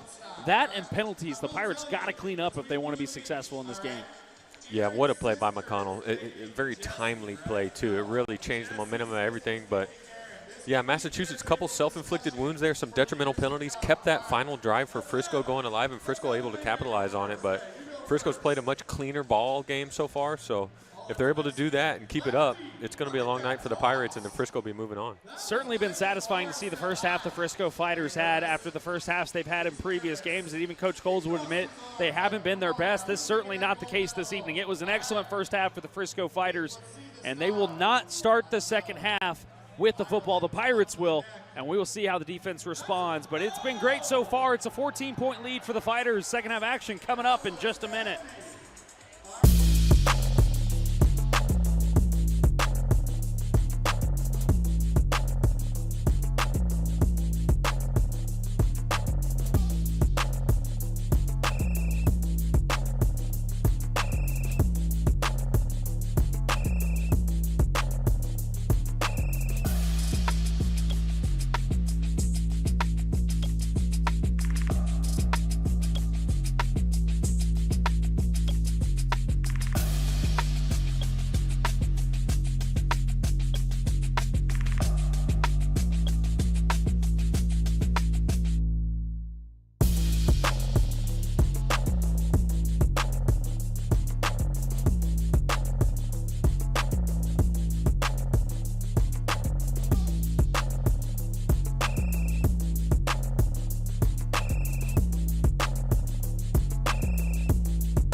Ryan Medellin, Dan Rodabaugh. Again, the beautiful shot of the city of Frisco, Texas, Comerica Center, home of not only the Frisco Fighters, but the Dallas Stars as well, who have taken a real hold of this team and helped with the marketing and the sales and all those efforts. A great partner of the Dallas Stars. Let's get to some first half highlights. Here is again the Frisco Fighters leading by 14 over the Pirates, and plenty to showcase here. Lionel McConnell nearing 100 yards already in this one with his kick returns and the pick six, which is, you know, for a guy that plays on the defensive side of the ball and also the offense and special teams, it's not hard to do, but he certainly made the most of it. And TJ Edwards just continuing to do what has made TJ Edwards successful all season. Yeah, he can hurt you through the air, he hurt you on the ground, and he's off to a hot start tonight. He's got him going in the right direction. Quick decisions, accurate passes downfield, kind of leading this offense exactly where they want to be tonight. Up 14, headed into the second half.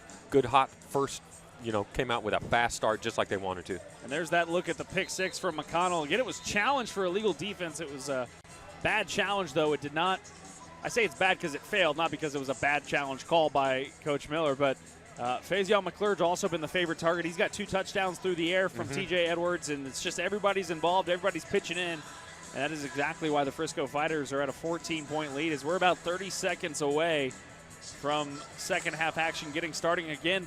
Pirates won the coin toss. They deferred, so they will start with the football in the second half. And the key when you're the team that doesn't do that is have the last possession and get the last points. And for Frisco, they did exactly that. Yeah, and Massachusetts almost had them stopped, but then had a detrimental penalty. Get a personal foul, able to extend the drive for Frisco. Frisco's able to execute, score, with 3 seconds left, 2 seconds left, just like you write it up. So everything's gone Frisco's way so far. But Massachusetts, they got a great coaching staff. They're going to go in and do everything they can to make some corrections, get it going in their direction, but they've got to find a way to steal a possession or two themselves. So if Frisco can just hold serve and score every drive, every time they get the ball, they'll be able to find their way in the second round. Hasn't happened a lot this season where the Frisco Fighters are in the driver's seat, especially at home, heading into the second half, but that is exactly where they find themselves here at Comerica Center in Frisco, Texas. The crowd is amped up for second half action, trying to will this Frisco Fighter team to the Eastern Conference Final against Green Bay, and again, try and earn finally a coveted spot in that national championship game on August 17th in Henderson, Nevada. Yeah, well, whoever makes it through this round is got to go up to Green Bay, and Green Bay is, one of, if not the hottest team of the year this year. They've done a tremendous job. Coach Robinson's really got those guys going well, so credit to them. And I know whoever moves on from here, whether it be Frisco or Massachusetts, is up for the challenge. So you're going to have to play a great second half if you want to continue your season, either one of these teams. And that second half will start with Bryce Crawford on the kickoff. Isaac Zico, who had a crucial drop pass in the first half, looking to clean it up here in the second half as Bryce Crawford to start the second half with a deuce. Huge. 2 points. Great awarded kick. to Frisco. He's really for the deuce. Ball be placed at the 5-yard line. 1st and 10. With a deuce. I mean, come on. Yeah, it's great. Bryce has really done well with that the last few weeks. Coach Coles has mentioned they've had time to practice in the arena and have Bryce involved, so kind of hits a stinging 3-wood all the way.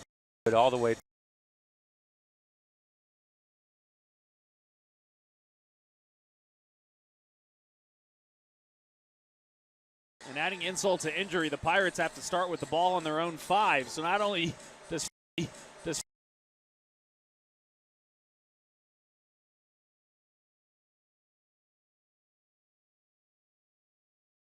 when you're giving up a possession to start the half, might as well steal 2 if you can.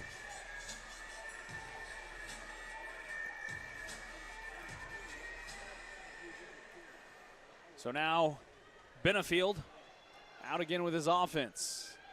And just like we talked about in the halftime break, Object get the ball to Robinson, and he gets immediately tackled and helped up by Charles Williams. Yeah, Isaiah Cole right there for the Fighters, right there in the middle of the defense. He doesn't get a clean hit on him. He kind of goes over top of Jimmy Robinson, but able to get him down for a short loss there. Great start to the drive. You thought starting at the 5 was hard. How about the 4? So Frisco coming out, firing on all cylinders out of the locker room. They would love to make this an easy decision. We know that won't be the case, though, with the way the Pirates have been battling this season. Only 8-8 coming into this one, but certainly a team that deserves to be in the playoffs, and just a storied franchise history champions in 2021. Again, Martez Meatball Carter, the running back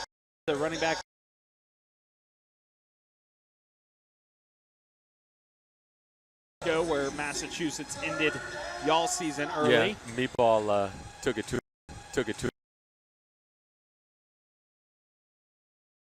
guys. You know, they've been around for a long time playing at a high level, but they're going to have to find a way to dig themselves out of a hole in the second half.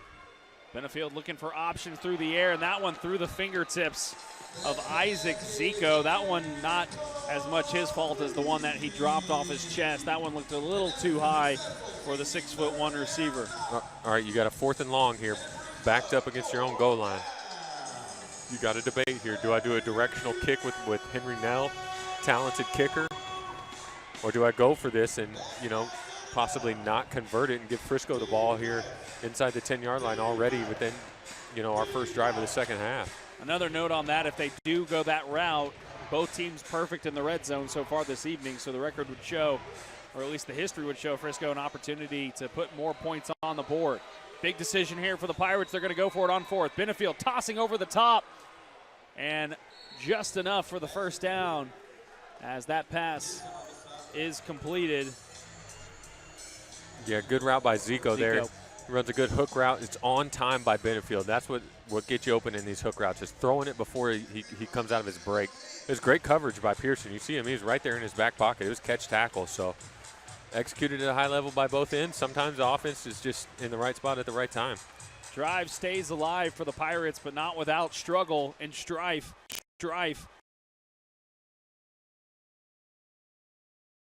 Robinson, empty side of the field. Man, his first move is so good, isn't it? He just kind of shakes his way out of there. Good pickup on first down there. If I'm Massachusetts, I'm probably running that play a lot more this second half. Tyrell Pearson, the DB, able to run him down. Pearson spending most of his time at safety. Again, Coach Cole's in the pregame saying it's up to Royce C. and Tyrell Pearson to be on the lookout for that, and they were that time, but not before Robinson could burn them for 7 yards. Yeah, it's easy to say go wherever he goes, but when that guy's going Mach 5 all over the football field, it's much easier said than done. Here he goes again. And Robinson missing first contact.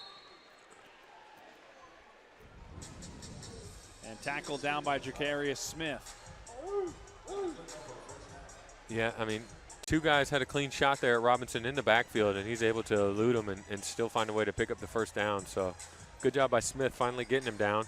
I know it's not an impressive, you know, it's only a 4 or 5 yard gain, but able to move the sticks and stuff like that without having to force the ball into coverage or get to 4th down, that's how you execute at a high level. So good job by Robinson, good job by Massachusetts. Fighters 9.5-point favorites. Over under for this one, 93.5. Expectation a high-scoring affair. Stayed pretty moderate so far through the first half. Things could really open up here, though, as Benefield has to run, and he's got a lot of time and space to get it inside the red zone down to about the 7-yard line. Yeah, Benefield known for his ability to throw the ball and win from the pocket, but do not sleep on his talents outside of the pocket running as well. He's proven that he can make plays, extend plays with his legs, and then you see it there, picks up a big chunk. Able to convert a first down, didn't like what he saw downfield. Good job by him. There's athletes all over the field.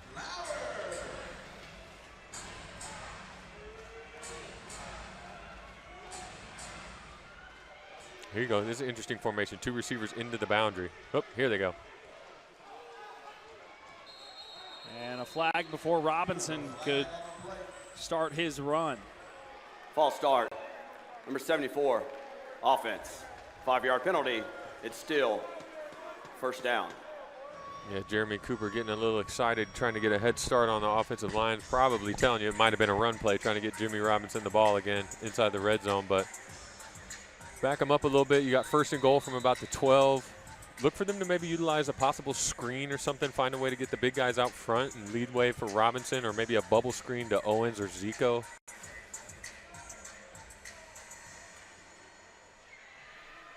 Pirates 8 in the IFL in rushing yards. Again, Frisco Fighters #1. As a quick screen outlet for Benefield. There's your bubble screen to Owens right there.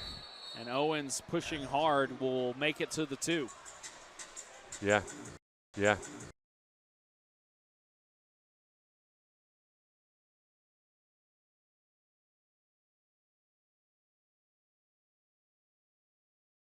The red zone in the first half. 3 red zone chances, 3 red zone scores for the Pirates. Frisco 4 of 4. Yeah, that's where you got to cash your checks, you know. It's a lot easier to drive it, you know, in between the 10s than it is to punch it in from the 10 and in. So these teams have executed highly when they're down there. Quick handoff, Robinson now making his way to the right side, beats the first tackle and reaching, and they're going to give it to him by an inch. What a play. As Smith can't contain Jimmy Robinson, grabbing 6 for the Pirates. Man, he's able. He breaks a tackle Rolling from on the Royce C. and field, Jacarius prior to Smith on being this. They're just touched on running the a wall, stretch the play to runner the field reached there. the ball Use his speed, over try to the goal outrun line. everybody. Shakes Royce C. Touchdown. off. From that replay, it's probably closer than the initial call, but I mean he's able to shake off a MAC linebacker and then kind of extend through a tackle from a defensive lineman. You mentioned it. He's not a big guy, but to play with that level of physicality, man, and even look, he's the deep snapper too. He literally does it all. 5'8", 180. Jimmy Robinson, we told you he needed to get electric here in the second half, and it's been that kind of start for the running back. Timeout on the field. Frisco Media time. still leading this one after giving up the 6. 36-27, 7.5 remaining here in the third quarter on Stadium.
Pirates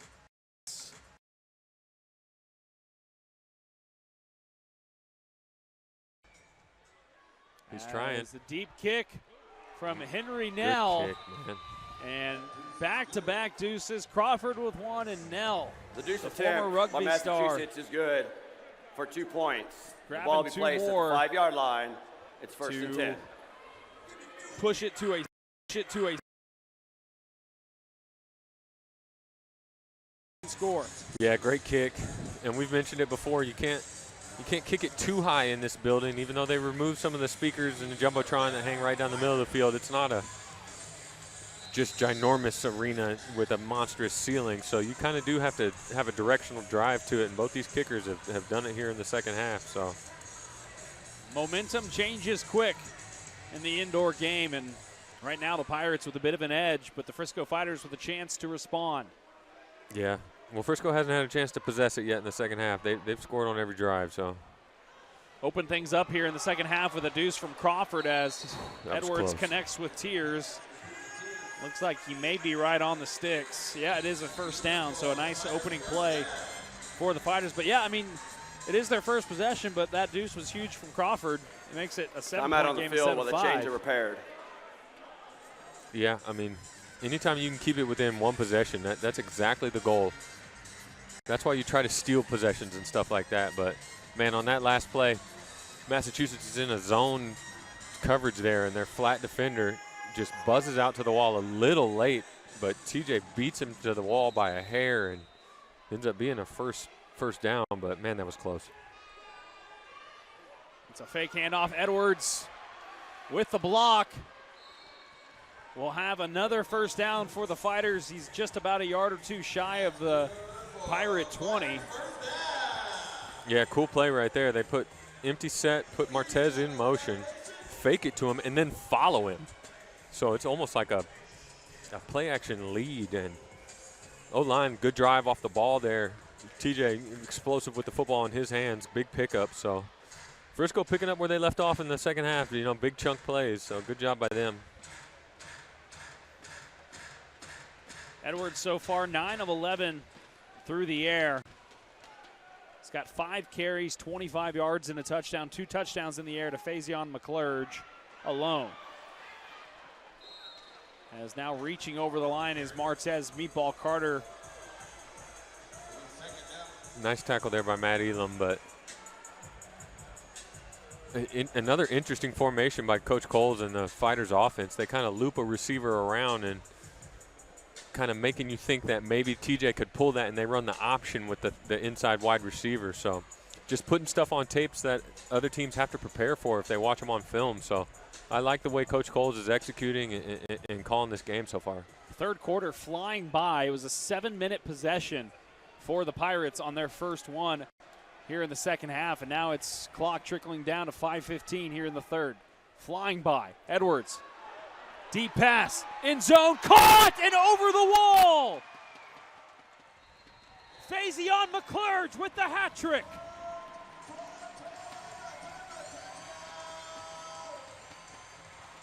Oh, he's got the Michael Jackson dance too. We got a Pirate player down, but Timeout on the field. Edwards to McClurge has been on fire tonight.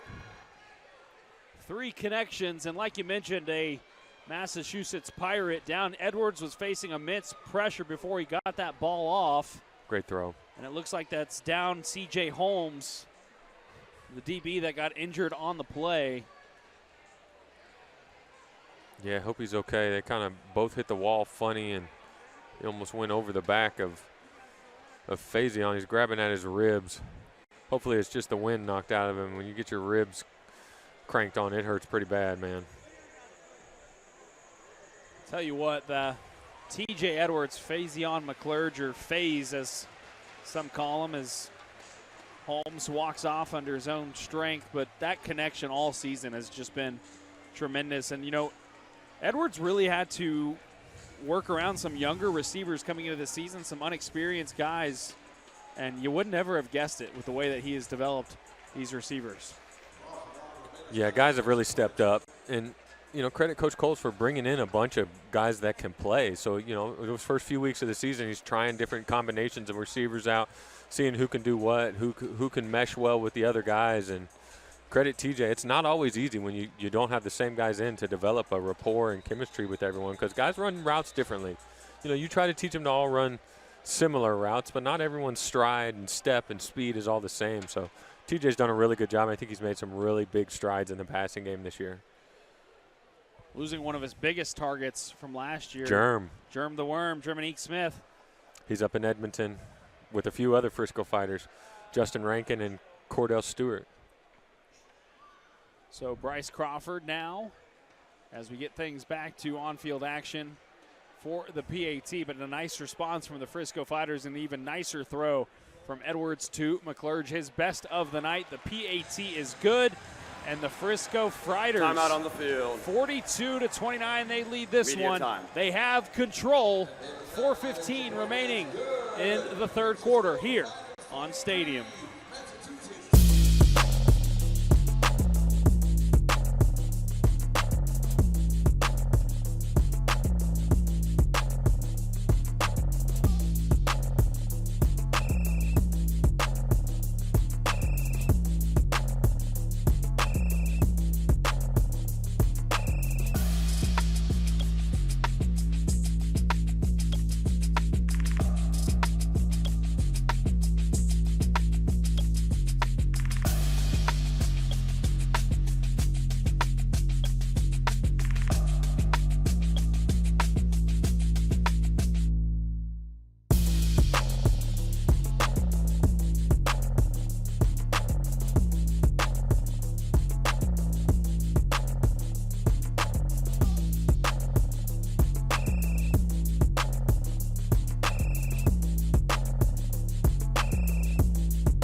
along.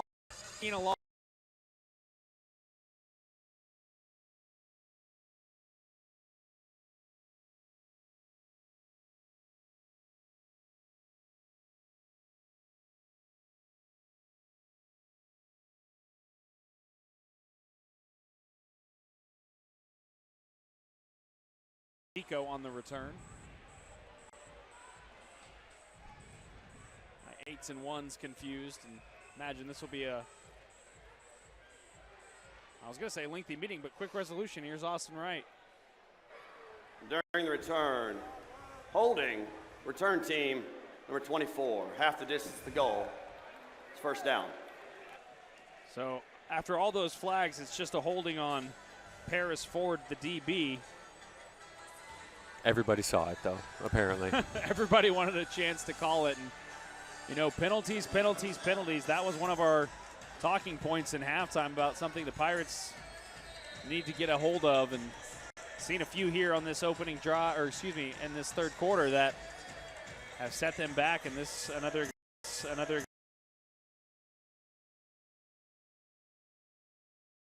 Yeah, for sure. Just not quite the oomph, but. So again, Benefeld working in a deficit. What worked well for them last drive is give the ball to Jimmy. And that's what they do, as he'll be a handful of yards shy of the first down. I mean, he's got to be getting 7 or 8 yards a pop every time he touches it. Just keep feeding him. Averaging 10 yards a catch for Jimmy Robinson, 5.3 yards a carry. He's been a workhorse, 12 carries, 66 yards. 26 his long of the evening, 2 catches, 20 yards. 12 yards the long for him there, but only 1 rushing touchdown. Benefeld with the other rushing touchdown as he fires this one downfield too far ahead of Thomas Owens.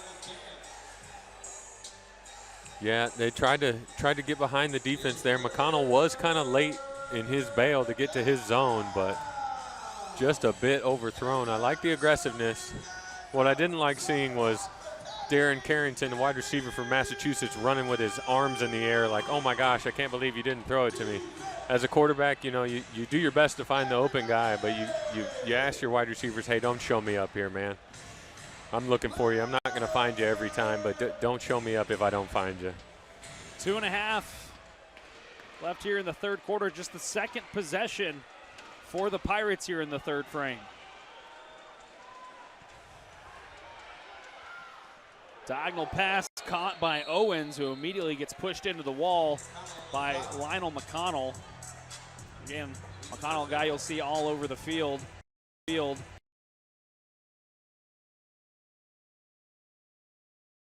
Deep, and then Owens is running like he's going to go deep too, so McConnell has to bail. And the second that the quarterback sees McConnell get into his bail, Owens is going to shut it down, and we're going to throw him on the stop route. So that's a well-designed play and executed well to pick up the first down. Fourth catch for Owens, 29 yards.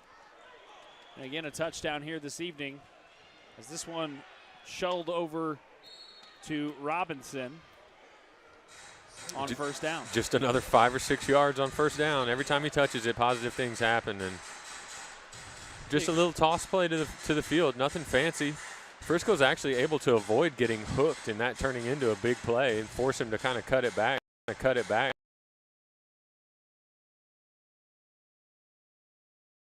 Robinson, pretty much guaranteed when he gets the ball. Yeah, Jimmy, good play, Robinson. That works too. It's no meatball, but no, sufficient.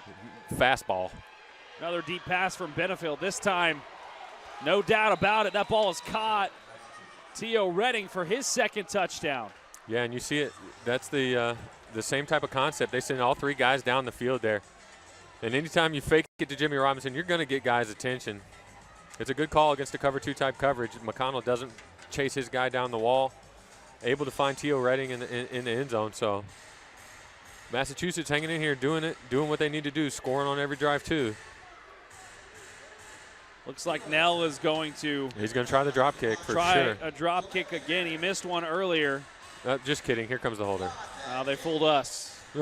He did have a deuce. We'd like to see more drop kicks, I think. Last kickoff, and that's the reason why if he puts this through, it's only a 7-point lead for the Frisco Fighters. Well, it looks like we're going to have a ball game headed in this fourth quarter, man. We knew it would be close, and that's exactly where we're at so far this evening. 12 seconds left here in the third quarter. Ryan Medellin, Dan Rodabaugh. Again, it's only second possession for the Pirates here in the third quarter. Frisco Fighters about to get their second. Both teams scoring. But you look at the first drive in the third quarter for the Pirates, 7 minutes long that they burned off the clock. It started from their own 5, and then penalties pushing them back and forward, and eventually making their way down the field for the points.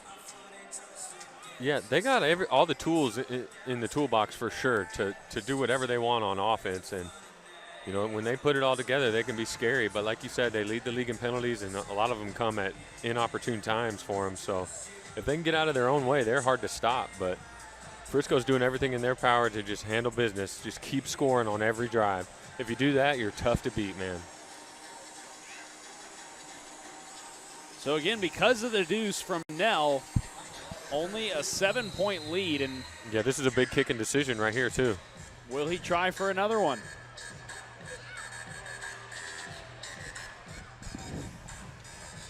Go back to that missed drop kick. That would have been 2 more. That's short. This one has got a line, but definitely short, as McConnell will have a chance to take it back. Ooh, good tackle. And he immediately gets smacked down as Paris Ford put in the hurt on McConnell at the 7. Yep, Paris Ford making another big special teams play. He's been in on about every special teams tackle for Massachusetts tonight. And special teams is all effort and heart, man. You know, and if you're out there making those plays on special teams, it normally correlates to good plays. That is. And that will be the end of the third quarter. The fourth and final frame is coming up next. If you wanted an exciting round 1 of the 2024 IFL playoffs, well, ladies and gentlemen, you got it. And it's coming up next. Fourth quarter action on Stadium in just a moment.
Well, you had to figure, based on the way these two teams matched up back in June, that this one would be a close one.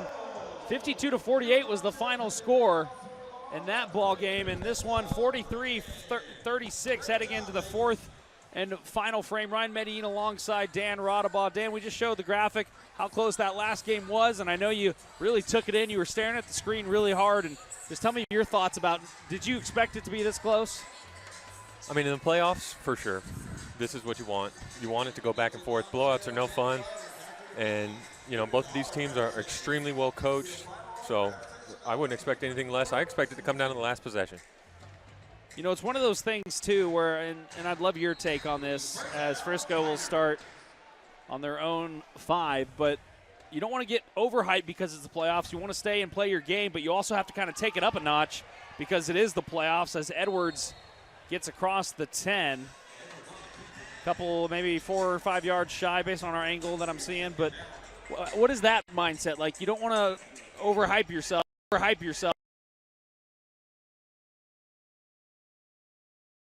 You play within your abilities, within the scheme, within everything you did during the week in practice, but you want to just play free of thought.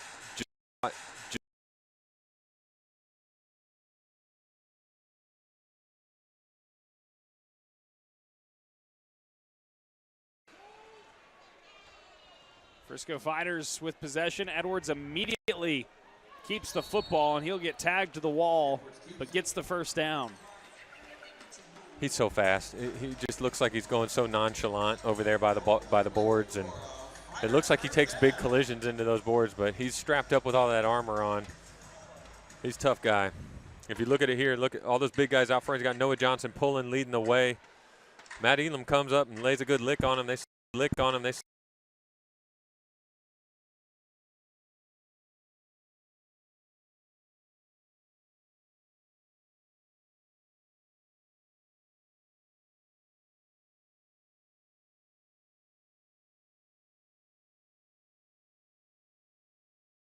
Tez Meatball Carter with speed inside. Meatball all the way. Touchdown Fighters! Great play by Meatball. Great blocking by everybody else on the field, especially the wide receivers doing their job, getting blocks downfield. Let's see what Meatball's got in store. He running all the way down to the other side of the field as we take another look at this one. Yep, just an old school scoop motion, flat motion through the box. Give it to the guy running full speed, hard to stop. And like I said, great blocking by the guys on the edge. Wide receivers doing their part. Big time play at a big time in the game. I mean, come on. Come on. The speed that man carries and the force of which he does it. Play of the evening so far for the Frisco Fighters and Martez Meatball Carter. And Crawford puts it through the uprights for the PAT. Carter with another touchdown in thrilling fashion. And my goodness gracious, last week he didn't play, he was resting, making sure he was 100%. I'd say that was the right call after seeing that run. Man, he was shot out of a cannon right there, wasn't he? That was a fast rolling meatball down the sidelines. I mean, it just shows you how many different ways Frisco can hurt you. You know, how many times have we seen them have these kind of methodical drives where they get it down and they wear you down, and then inside the red zone, it's either Carter, Jimmy Smith, or TJ for a short touchdown run, but breaking off a long one there, just showing his speed is an impressive play. 33 yards for Martez Meatball Carter. The drive, 3 plays, 44 yards in a minute 55, and the Fighters holding on to a 16-point lead. What a way to start the fourth quarter. Yeah, Massachusetts going to have to find a way to answer. Look, lots of energy here in the building right now. The Fighters are fired up. They're looking for a big-time hit. Look for some energy and excitement on this return right here. Could be an opportunity for Bryce Crawford to maybe showcase another deuce opportunity. Look at their return. They're set up. They only have 3 guys on the Fighter side of the field. This may be a time, man, if you just dribble it over here to number 21, there's no way Massachusetts could recover the ball. Frisco should onside kick this. This one's going to go high and caught at the 3. Owens switching sides now up the middle. Zico. Really got to figure my 8s out, Dan.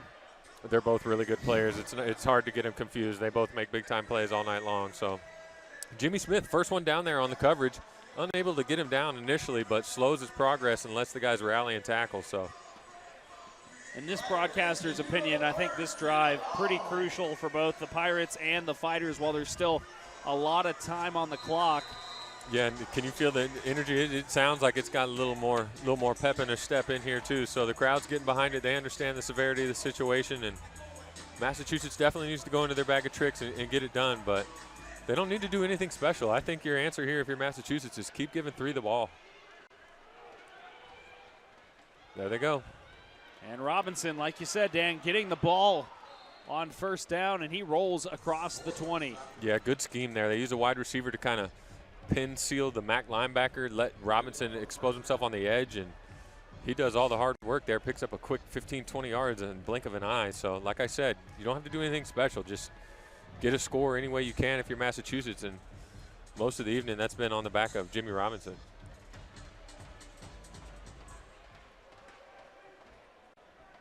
Robinson to the right side of Benefield. All eyes on him. As he gets the handoff, tries to go up the middle, and Frisco reading him like a book. Royce C. closing the gap. Yeah, Royce C. and Eugene Ford firing up from the defensive backfield, making a play in the backfield. I think Frisco's keen to the fact that they are going to feed Jimmy Robinson. So, and Austin Wright looked like he was about to tell us something, but he turns away. yeah, almost.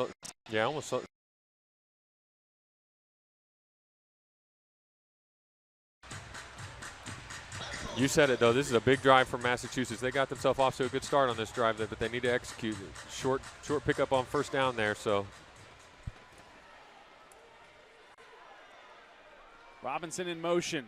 Swings that right side, immediately gets hit by Charles Williams all over.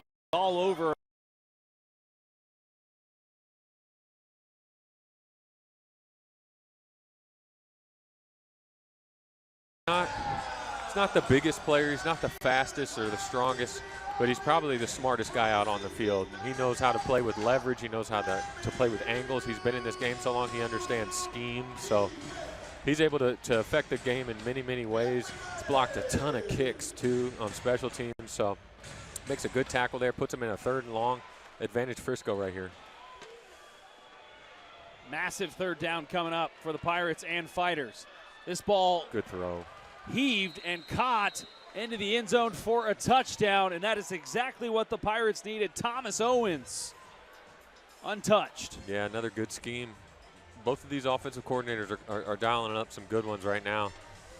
They run Thomas Owens kind of on a little out route there behind the flat defender. Great touch and anticipation by Benefield, able to feather it over that second layer of defenders, and Owens catches it, walks into the end zone untouched. Good answer by Massachusetts. We're going blow for blow, Ryan, back and forth. Well, I'll say right now, if you took the over, looking pretty good right about now. Yeah, this kick's important for the over, isn't it? 93.5. Need to find that half point elsewhere, but flags before that can be done. Charles Williams goofing off out there. That was funny. Offside, number 33.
And off the kickoff, the deuce is good for Henry Nell. Welcome everybody back to Comerica Center in Frisco, Texas. The PAT was bad, the deuce was good. So a makeup of 2 points to push this game to a 6-point lead for the Frisco Fighters, 8:53 remaining. And yeah, this one's gonna remain tight throughout. I think we can just go ahead and assume that now.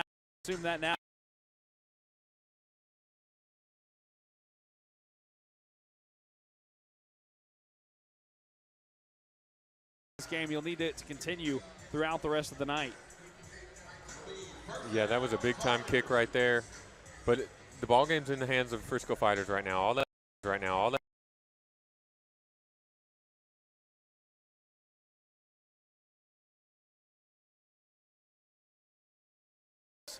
Jimmy Smith. That was the exact same play that Martez Carter scored on to finish the last drive. They just put a different player in there to do it. Successful play on first down. Get you backed up.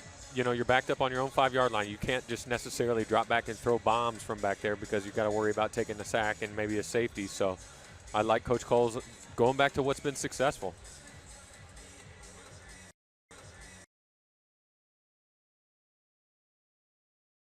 Clock ticks to 15.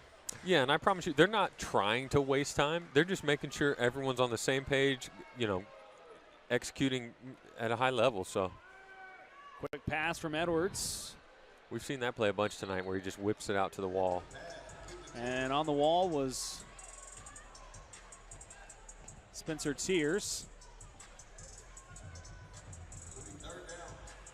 And now a quick third down for the Frisco Fighters, needing to convert. Like you said, they haven't been stopped this evening. Yeah, it's right in that area, too, where, you know, we could see TJ or Jimmy Smith get the ball and it'd still be a run play because, you know, if they're only going to put 4 guys in the box, it's a good chance you could run it. So let's see what they do. Nope, here's Massachusetts. They got press man-to-man coverage. Look to take a shot down the field. Everybody's in tight. Tears in motion downfield. He stopped short of it. Edwards firing a bomb, looking for Faison McClurge, and he gets tripped up at the 5. No flag. See, what I don't like about that formation right there is you kind of hamstring your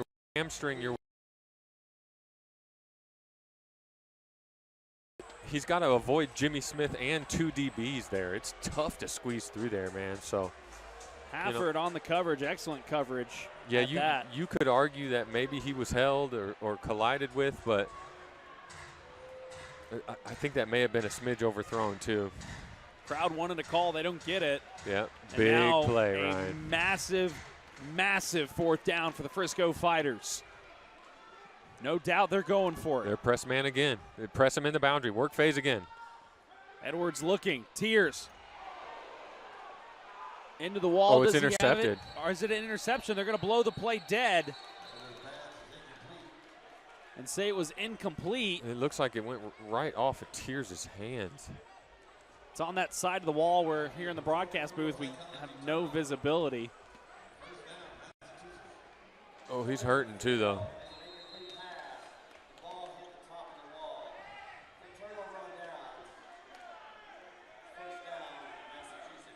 The ball hit the top of the wall. The top of the wall is dead. Regardless, it's the Pirates football, and like you mentioned, somebody down on the field trying to see who that is. I believe that's Fagan, the guy who was in on the play.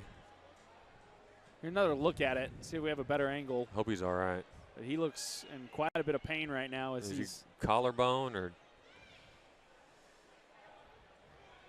another look at it here. so TJ's trying to work the out route to Spencer Tears here against man coverage. Yeah, the ball's on the top of the wall. That's dead, but it's definitely incomplete. He hit the wall hard. He's excited right here. He's got his hands up, and now you're going to notice he falls down and starts grabbing at his chest. He's running off. Hope he's okay. Certainly appears so. But regardless, the first stop of the night for the Pirates, and That it's looks like it should have been caught there, didn't it? This bang bang. the wall is undefeated in my opinion. No doubt, Ryan. I've heard that said a time or two, and that's exactly what happened with Spencer Tears. And The air deflating out of Comerica Center because now with under 6, the Pirates in prime position to take the lead back, which they have not done since early in this ball game. As Robinson gets the handoff, breaks the first tackle, there is a flag. Yeah, Charles Williams was held right there. They got to call that, right?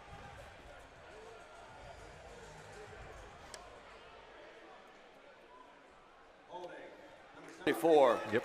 Jeremy Offense. Cooper, the 10-yard offensive penalty. lineman, holding Charles Replay. Williams. So First down. as to be expected with the night the Pirates have had by way of penalties, just when they have some momentum, they get backed up. Yeah, good job by Charles, man. He's been in Cooper's kitchen all night long. So, like you said, man, that's a detrimental penalty for Massachusetts. It's 1st and 19 from the 20-yard line. You know, they kind of had Frisco almost dead to rights right there. So it's a great run by Robinson. None of it counts. Quick screen pass. It is dropped. wait, Owens did that bounced. did that hit the ground? Did that never hit the ground?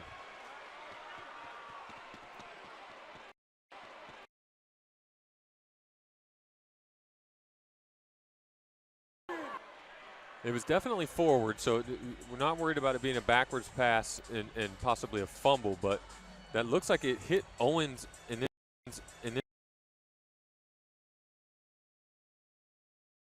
then okay, from this angle it's clear, but Pass intended for Thomas Owens.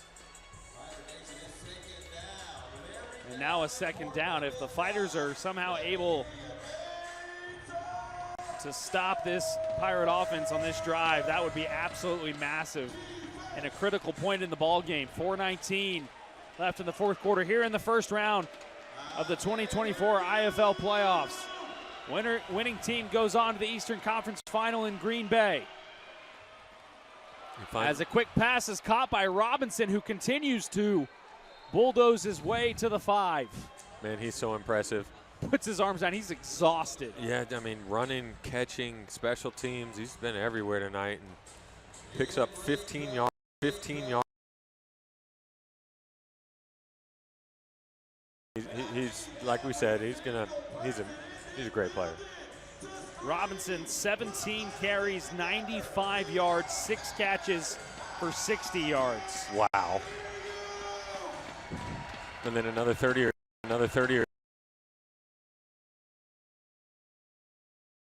time to find guys downfield, so There's a reason he was our featured player of the game. We don't just erroneously pick Timeout, that.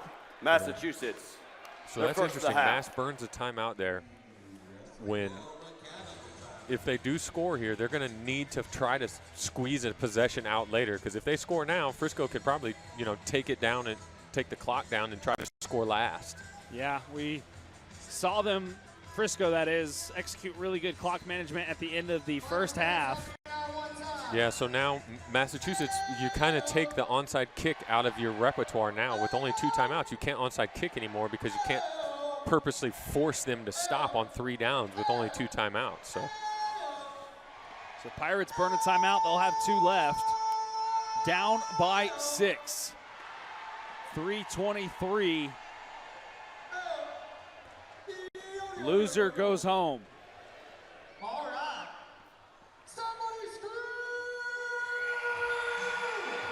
The crowd being willed to their feet here in Comerica Center. yeah, Jersey's trying to get him fired up, isn't he? Jersey, the in-game host here. He's been all season. If there's somebody that can pump up a crowd, it's Jersey, and he does that. As now it's 3rd down. Huge play. Play of the ball game right now, probably. Go back to that penalty for the Pirates, though. They'd be in the pay dirt if it wasn't for it. Yeah, I mean, Robinson to Benefield's left. He's going to go through the air, looking. Toss, caught, end zone, touchdown. great route by Thomas Owens. And that's just a good repertoire between Owens and Benefield. You see it. He let that go. He let that go right at the top of Owens' route. He knew he was going to jerk back out at the top of that route. Castleberry had pretty good coverage on him, but Owens and Benefield on the same page. It's hard to stop down there. Well executed. Things even right now at 50. All it will take is a Henry Nell point after to put the Pirates in the lead for the first time since early on in this game. Clock does continue to roll here. As that one as perfect as it could be. And the Pirates on top by 1, and now decisions for both the Fighters and Pirates in the final 2.5 here in Frisco. Now, if you're Massachusetts, this is probably your time to onside kick because you don't have that third timeout. You know, you can use the 1-minute warning possibly as your timeout. They'll definitely have to. Yeah, so, I mean, I haven't seen any signs that say they're going to onside kick tonight. We've seen Frisco try a few this year. It's not nearly as common in the indoor football league as it is in some of the other football leagues. But the other leagues don't use the deuce as much either, so, you know, there's trade-offs to both. Nell giving instructions to his special teams. You see what he's saying? He's saying don't go offside. So a lot of times that's the first rule to an onside kick is stay onside. Pretty even spread to the left and right of Nell, the kicker. Yeah, look, there's a lot of communication going on over there. But I may have my ears, you know, up for an onside kick here if I'm Frisco. Nope. He's going to try a deuce. On a line drive. Man, good kick. And another deuce for Henry Nell, the former rugby player, now pro football kicker. Successfully scored the deuce for 2 points. Ball placed at the 5-yard line. First and 10. 3 this game, 1 for Crawford, 2 for Nell. Man, great job. No. That's 3 for Nell, is it not? So double check that.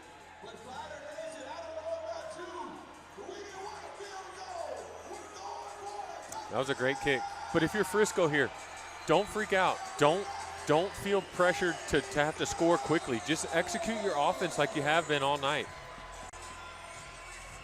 You want to try to avoid 3rd and 4th and longs, but there's no reason you can't utilize your run game that's been so effective all year for you right now. So 2 deuces for now. Good job. Frisco with 2:20. They would love for this to be the last possession and have the final say. Edwards keeps it. Great run by TJ Edwards running into his own block. And about 3 yards shy of the first down. Yeah, him and Faison just kind of crush into each other there. It's your quarterback, man. Little 4-5 combo. Careful.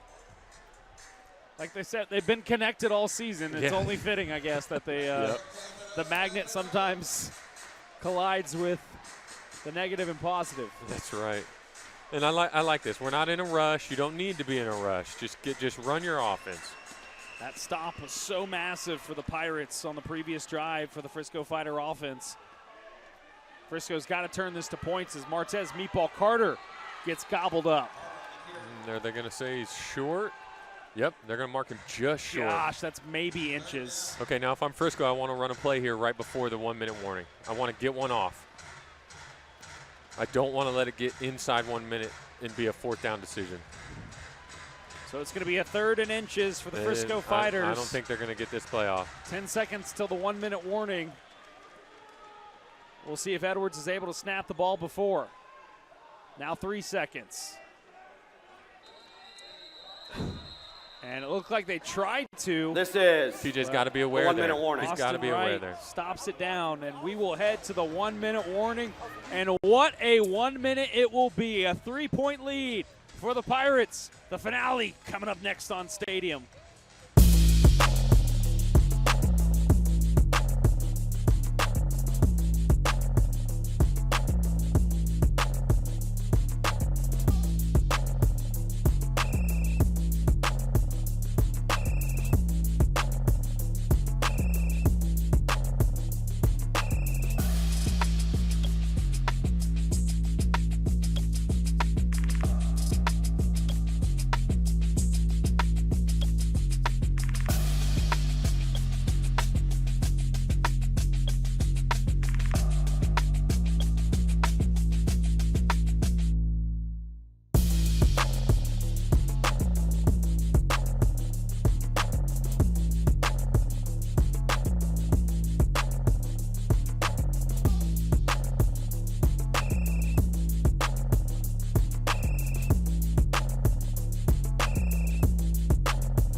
IFL playoffs. Frisco Fighters trying to avoid what happened in 2021 with an upset to the Pirates to be sent home. Edwards keeps it on third down, needing inches for the first. He gets it, and that is a good start for the Frisco Fighters here in their 1-minute drill. I mean, he gets it. Did he get out of bounds? No, they'll probably crank it here. It is. Yep, Clock's it's getting going to run. So let's go in and out of the huddle. You don't have to be. We should be in a hurry, but not rushing. You know what I mean? Frisco with all 3 of their timeouts. Massachusetts with 2. Let's go. Run a play. Just wasted 20 seconds. Edwards again keeps it. Has a hole. Timeout. Gets closed up, maybe a yard or 2 on the gain.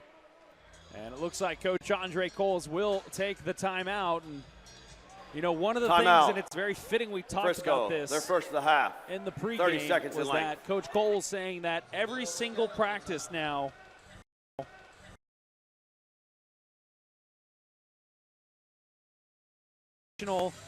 drills.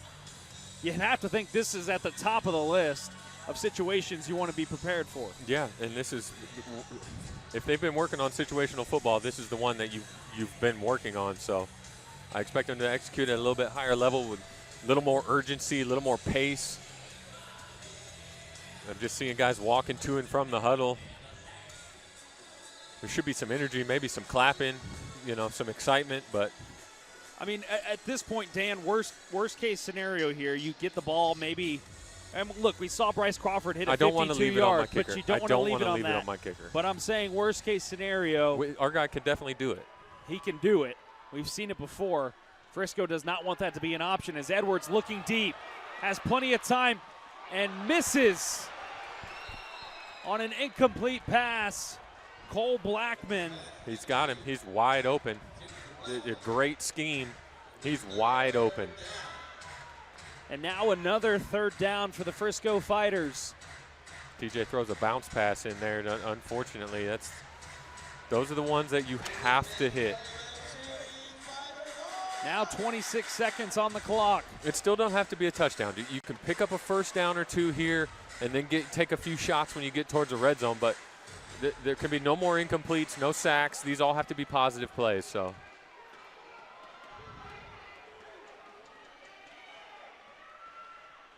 Third down for the Fighters. Need 8 more yards. Edwards having another long look. This time trying to go to Blackman. It's too low and he drops it. Edwards, 2 straight plays. It's 4th down. Is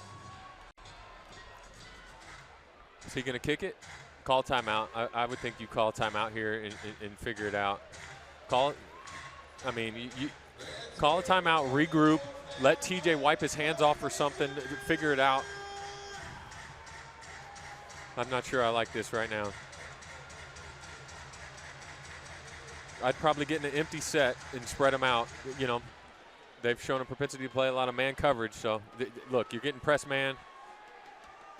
Season on the line for the Fighters. They need 9 for the first down. Edwards dropping back, deep pass, looking for Faison McClurg. He catches the football. No, they say he's incomplete. Incomplete. It looked like he had it. Paris Ford on top of him. Tremendous effort. Tremendous effort. From here, it looked like Faison McClurg had it. I need another look at it.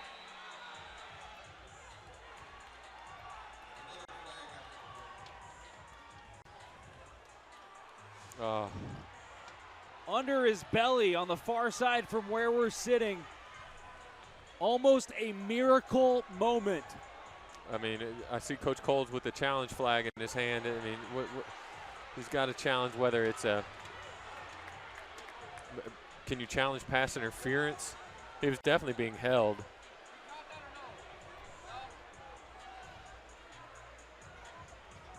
And there are multiple flags on the field. 13 seconds left on the clock. I mean, these are going to be chaos down on the field right now, trying to clean this up. Here's Austin Wright. After the play, unsportsmanlike conduct, number 11, Yeah, Frisco. it's on Charles for Unsportsmanlike coming off the conduct, bench. number 5, Massachusetts. Both their first of the game. Those fouls will cancel. Frisco has elected to challenge the previous play for an illegal twist. That play Illegal is twist. under Okay, review. so if they have an illegal rush, it'll be a illegal defense. You'll get 5 yards back and another shot at it. They got to Edwards really fast. He had to heave that one up. So here's the thing. They press man coverage. If they're pressing the high motion man, he should be nowhere near the wide receiver. You have to make your move before he's able to grab you at the line of scrimmage. And we weren't able to create enough separation. It was a really close throw. I mean, but you see how tight it was. It had to be a diving attempt. I mean, Right at the wall. I mean, from here, because the way McClurge was turned, I mean, it was we didn't see the ball get lost it in was his a belly. fearless effort. Fearless effort.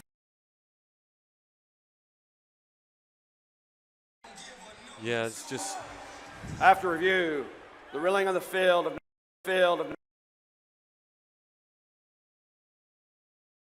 challenge in their Yeah. second timeout. So the challenge is The result of the play unsuccessful. That- was an incomplete pass, turnover on downs.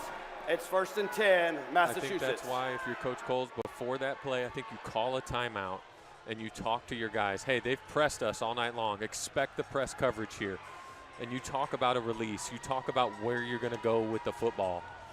And, you know, it just kind of seemed a little rushed. It didn't seem like they had a super great plan into that last play. So, hey, Frisco scores on every drive all night long except for their last 2. And that is the story of the evening. And we talked about the heartbreak this team has been through, these fans, these coaches, you, Dan, the past 3 years. Yeah, it's been tough. I mean, it's such a great organization, a great culture. You know, I don't want to count them out. You know, there could be a bad snap here or something, but I've seen crazier things happen in football, but it just, 2 timeouts left, 13 seconds. I mean, you can't take them with you. You might as well call them. So, but I just, The devastation continues, and a flag thrown as Benefield takes a knee. we got some sort of penalty. But not enough men on the line of scrimmage or. Illegal formation, offense, not enough men on the line of scrimmage, 5-yard penalty. It's still 1st down. By rule, the clock will start on the snap. So the penalty is on the Pirates. Not enough men on the line of scrimmage after Benefield took a knee. And just speechless with how this one has finished off. The crowd is upset, to say the least.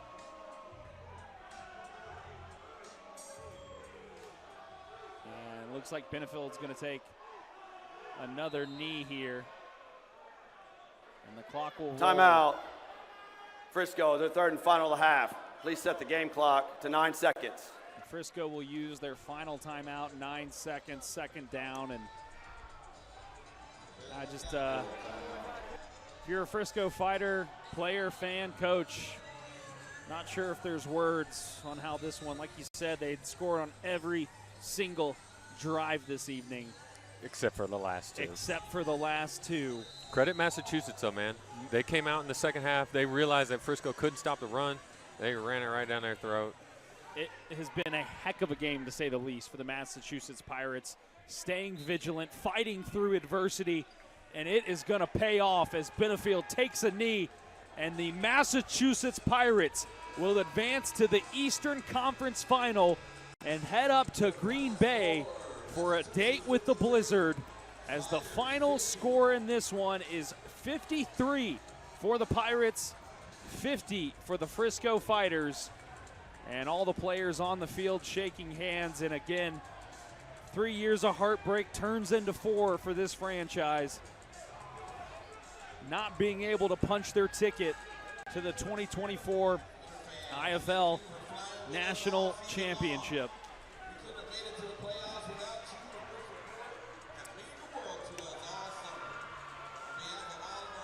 Dan, obviously hard to put what happened here this evening into words, but final thoughts on tonight's contest and the season that was for the Frisco Fighters. Yeah, we talked about situational football all night, and it really came down to it, and Frisco just wasn't able to execute in those proper moments. So, I got a lot of love and respect for all these guys, Coach Coles and his staff and all these players. They leave it all out there every week. They played so well all season long, and then for it to really come down to like the last 5 or 6 minutes of the game, you're just not playing at the level that you had all season. And, a good team like Massachusetts was able to take advantage of it. And, it's going to be an exciting finish to these playoffs. I wish everyone the best. Stay healthy, stay safe, play well, put on a good show for the league, represent all the brand. But it's sad, these fighters that 4 straight years in the playoffs to come up short after such wonderful seasons. It's tough, but, man, I had a blast. Love working with you, Ryan, and all our guys. Man, they do such a great job. Dan, it has been the honor of my life calling these games with you, and hopefully we can look forward to another year next year where the Frisco Fighters still fight for that elusive spot in the IFL National Championship game. Well, that is going to do it for this broadcast booth for this season as the Massachusetts Pirates, again, a date with the Green Bay Blizzard in the Eastern Conference Final. The final score here in Frisco, 53-50. Pirates upsetting the number 2 seed Frisco Fighters. They were 8-8 coming into this game. That didn't matter. They got the job done when it mattered most, and they will hang out with the Green Bay.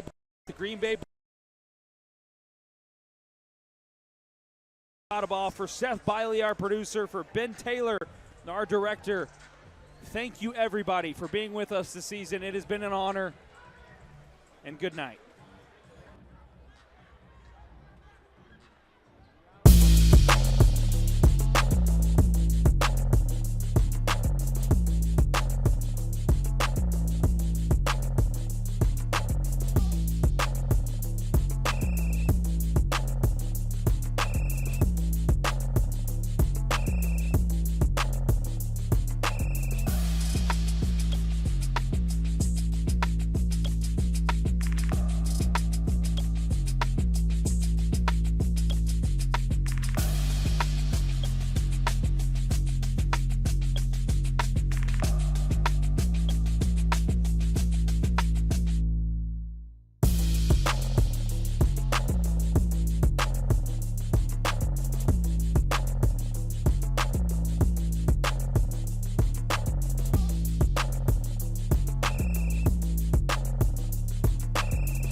You're now joining programming already in progress.